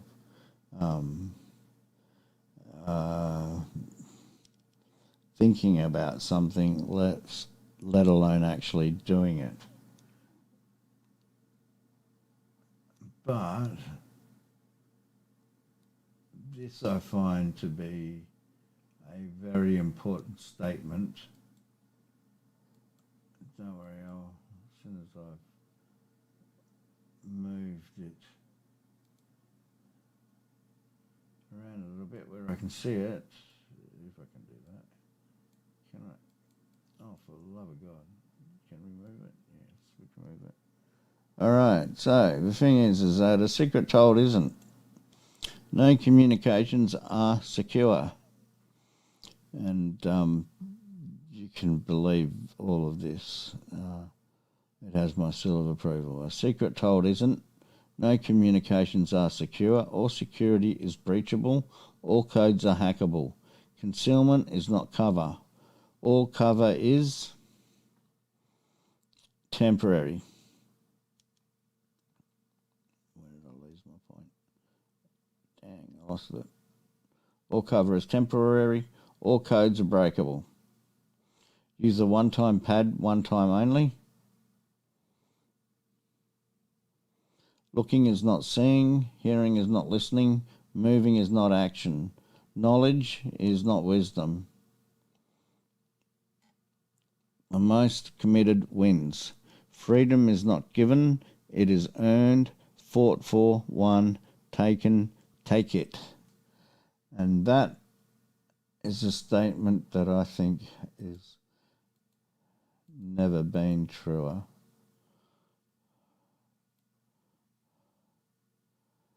It's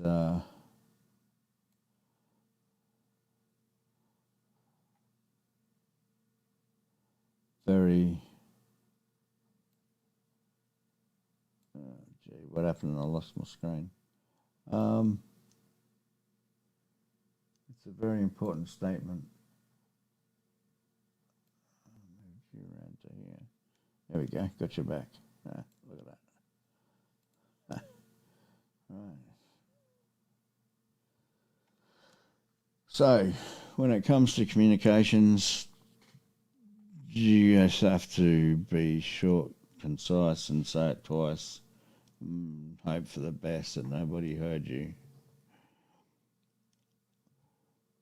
Just the act of using your mobile phone. Your mobile phone is a device that is designed specifically to be tracked. And being is it that you usually are the person who holds that phone, they're tracking you.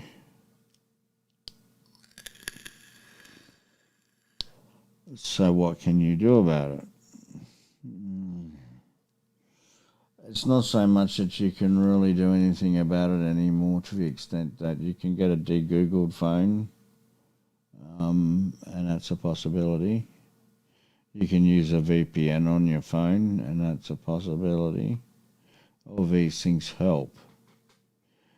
They're not a surety. The actual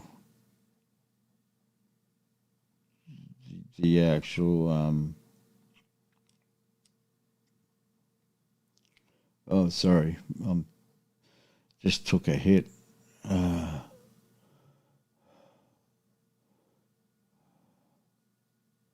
Oh, the phone, yeah. The actual computer part of your phone, the bit that you type into, that's totally separate. It is so separate to, um, it is so separate to your SIM card. Your SIM card is a computer in and of itself. And once it's on, that's the thing that does most of the tracking of you. It sends out text messages and just dumps stuff to the main backbones like AT&T. It was just a case not long ago where I can't remember what kind of case it was. I don't think it was anything that particular, but this guy wanted to get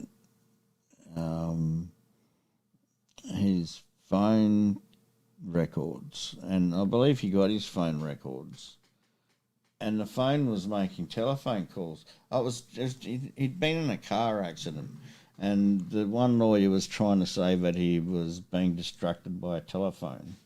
Well, here's the kicker, right? His actual report on his phone said that his phone had made a phone call to this strange, weird number, and it turns out that this strange, weird number was like at the engineering department at AT&T.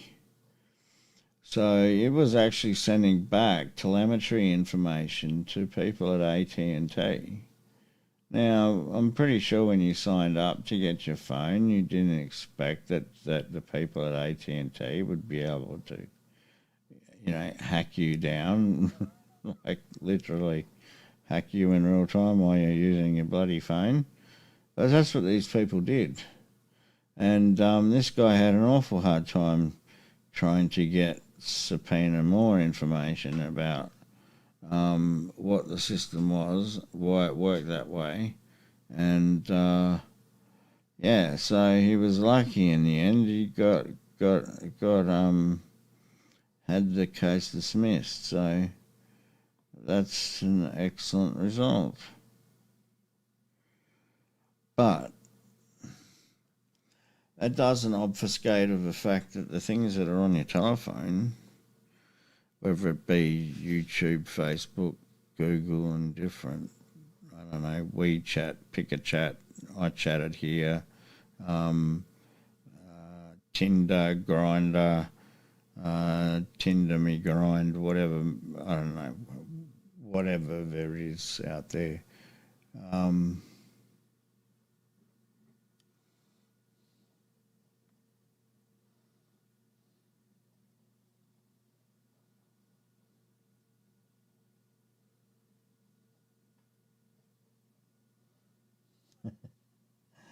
Well, thank you, Kat.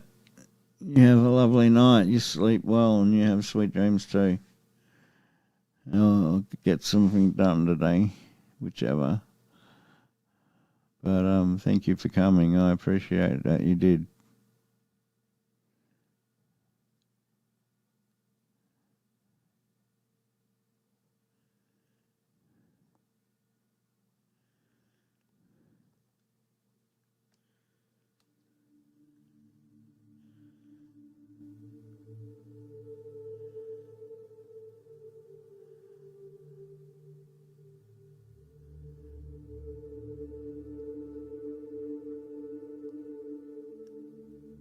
you feeling, Mary?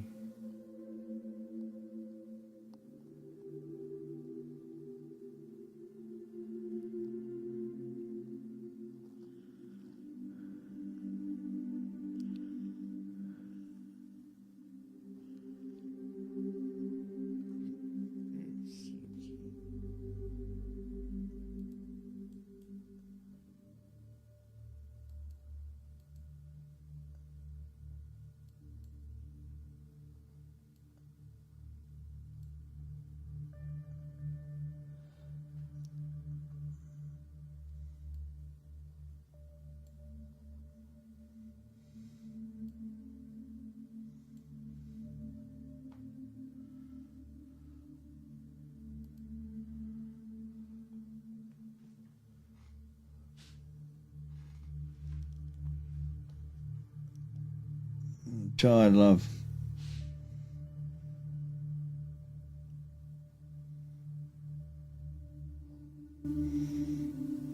Yeah, I know what you mean. I do that to myself all the time. Unfortunately, I'm an insomniac. I can't quite help it.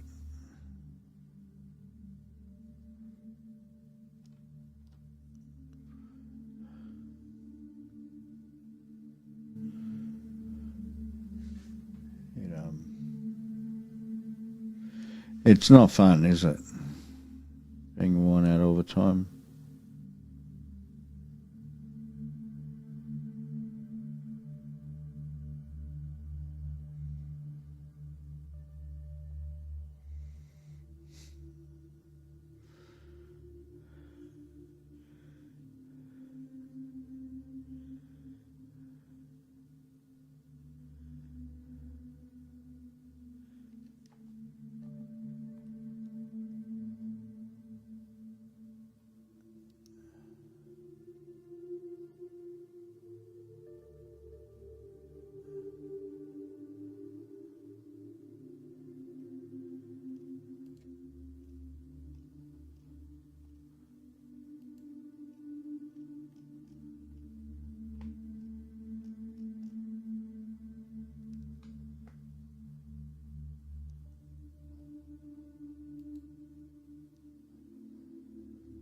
Sorry, I was just trying to fix this picture.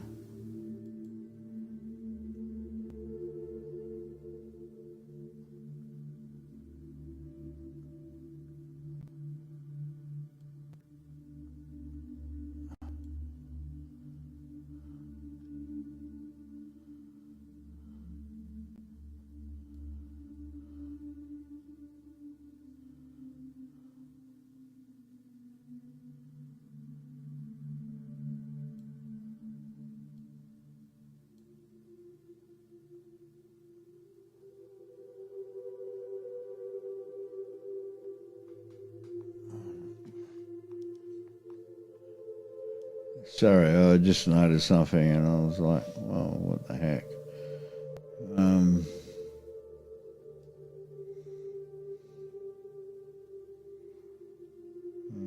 it's interesting.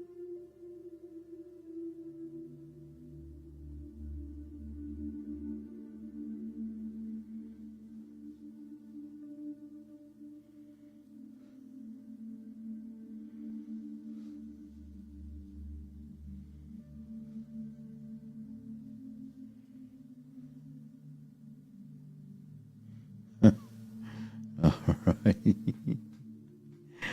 I think if life wants to give me lemonade and I want my bloody Diet Coke, I'm going to go get my Diet Coke. I shouldn't drink that either. But I get your point.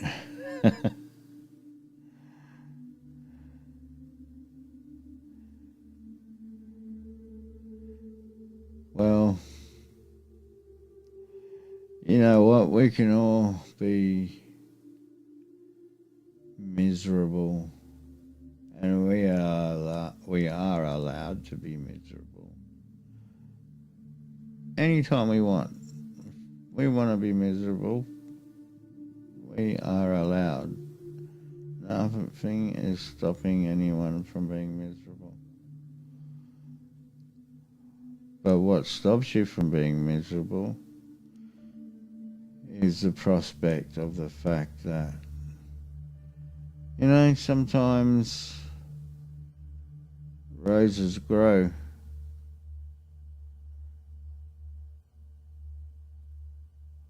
Sometimes they have big nasty thorns. And sometimes you can even eat them. Well, the flower anyway. Wouldn't recommend eating a thorn. Not quite sure what that would do for you.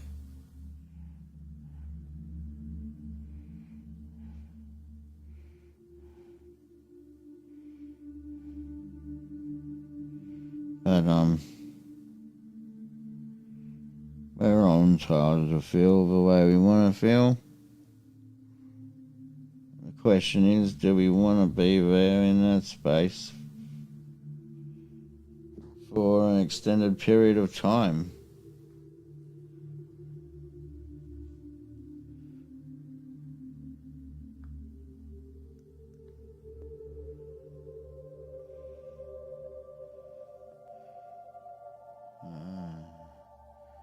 We have a comedian here named, he used to be called Steady Eddie because he was completely not. I'm not sure whatever happened to him.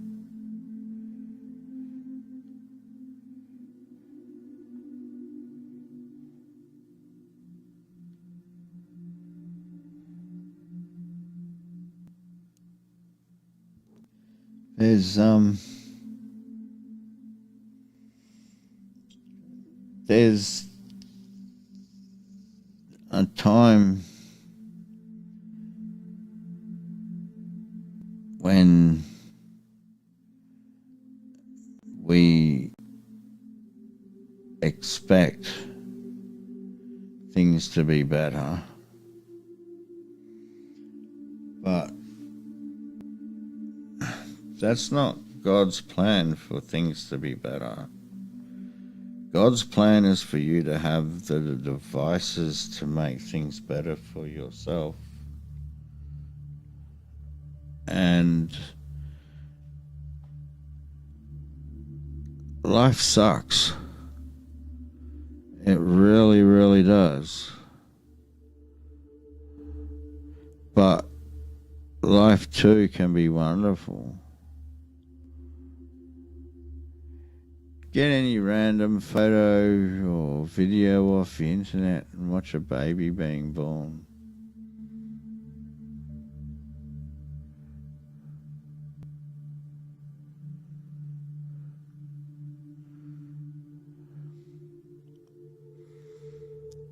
You watch a baby being born, and I don't know how many times I've cried in my life, but I'm pretty sure that I know of at least two of them. I know when babies were being born.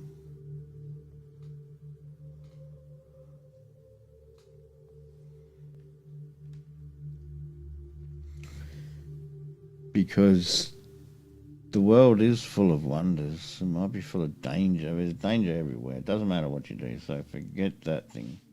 Right, here's the thing, right? Danger is 1 on safety. Okay, if you want to put it to a mathematical equation, safety is equal to 1 on risk. And so if you want safety to go up, risk has to go down. But as you take risk and you make it less and less and less and less, you're not using your entire body muscle structure. So I have no idea what I just said, but anyway, I'm sure I opened my gob and something sort of from normal came out. I hope. What was I talking about? Babies being born, roses, stop and smell a flower.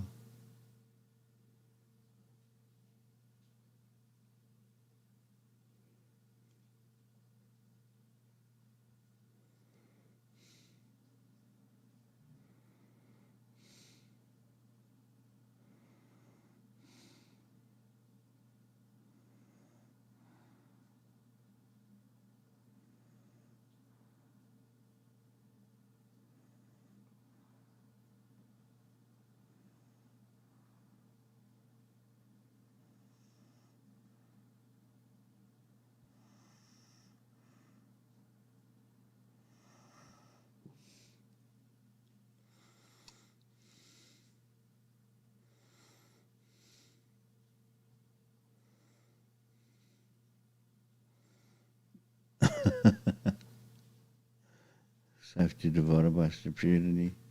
Yeah, it's probably pretty apt actually. 5 years of that stuff, and it's about what I learnt. You can take a horse and bring it to water, but you cannot make it drink. These things can be true. I don't think people think that they understand what the point of safety and health is, but most do not. For some, it's, I don't know, a cudgel against the oppression of the bosses for whatever reason. I don't know, um,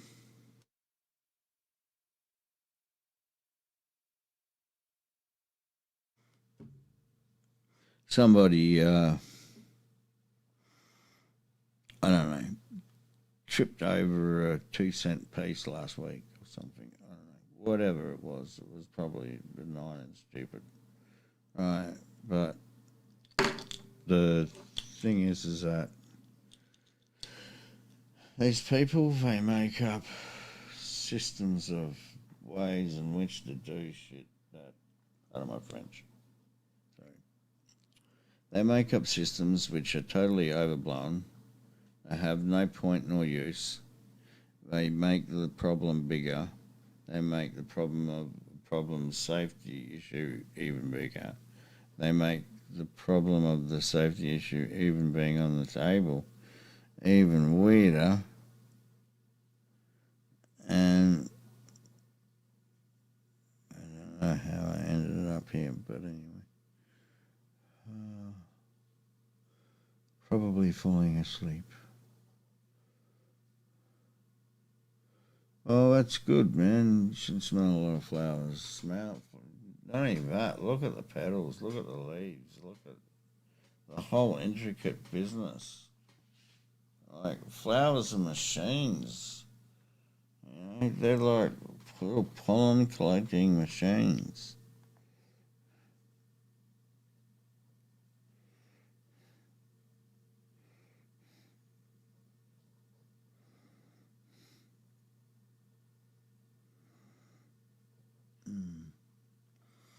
All right, that's hit 3. I'm starting to lose consciousness, people. I'm sorry. It's been so wonderful having you all here for the MCOM Black Show.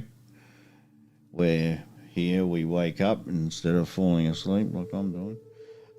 Apparently. Because apparently it's time to wake up. So, thank you so much for showing up. I really appreciate it.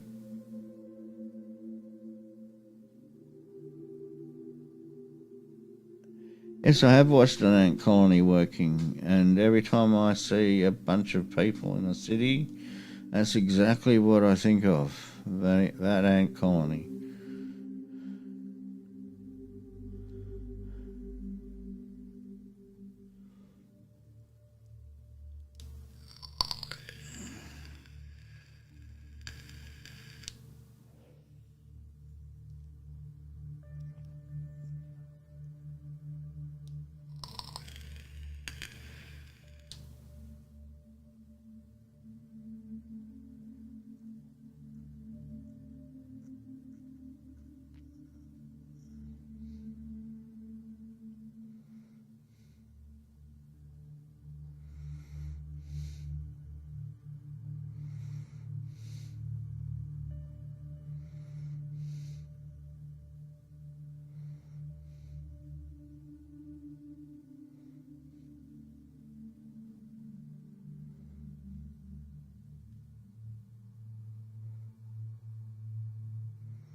cool bananas, and thanks for being understanding. I know it's only like 1:53 here, but I've got to be up early because I've got a nurse coming around to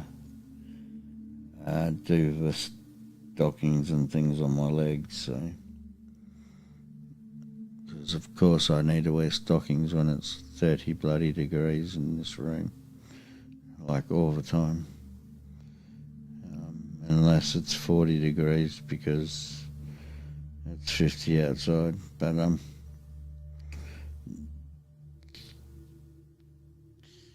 can't wait.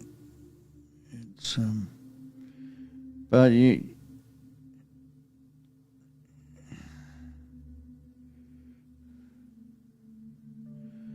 All right, sweetheart. But you just know that I'm thinking about you, okay?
All right, sweetheart.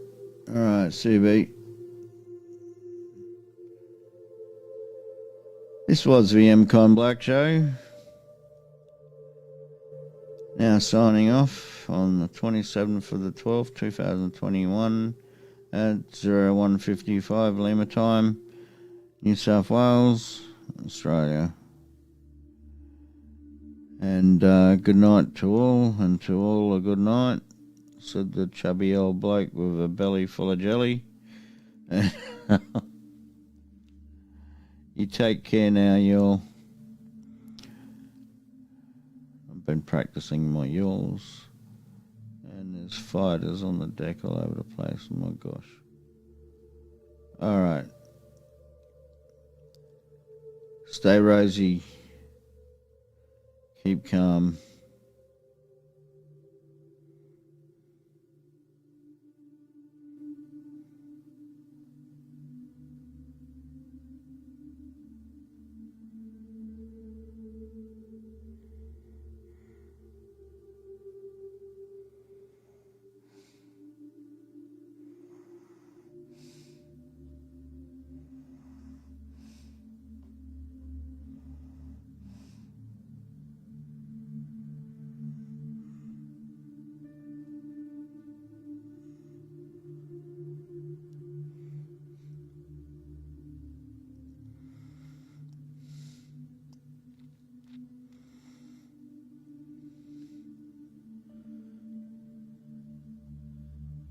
Good night, all.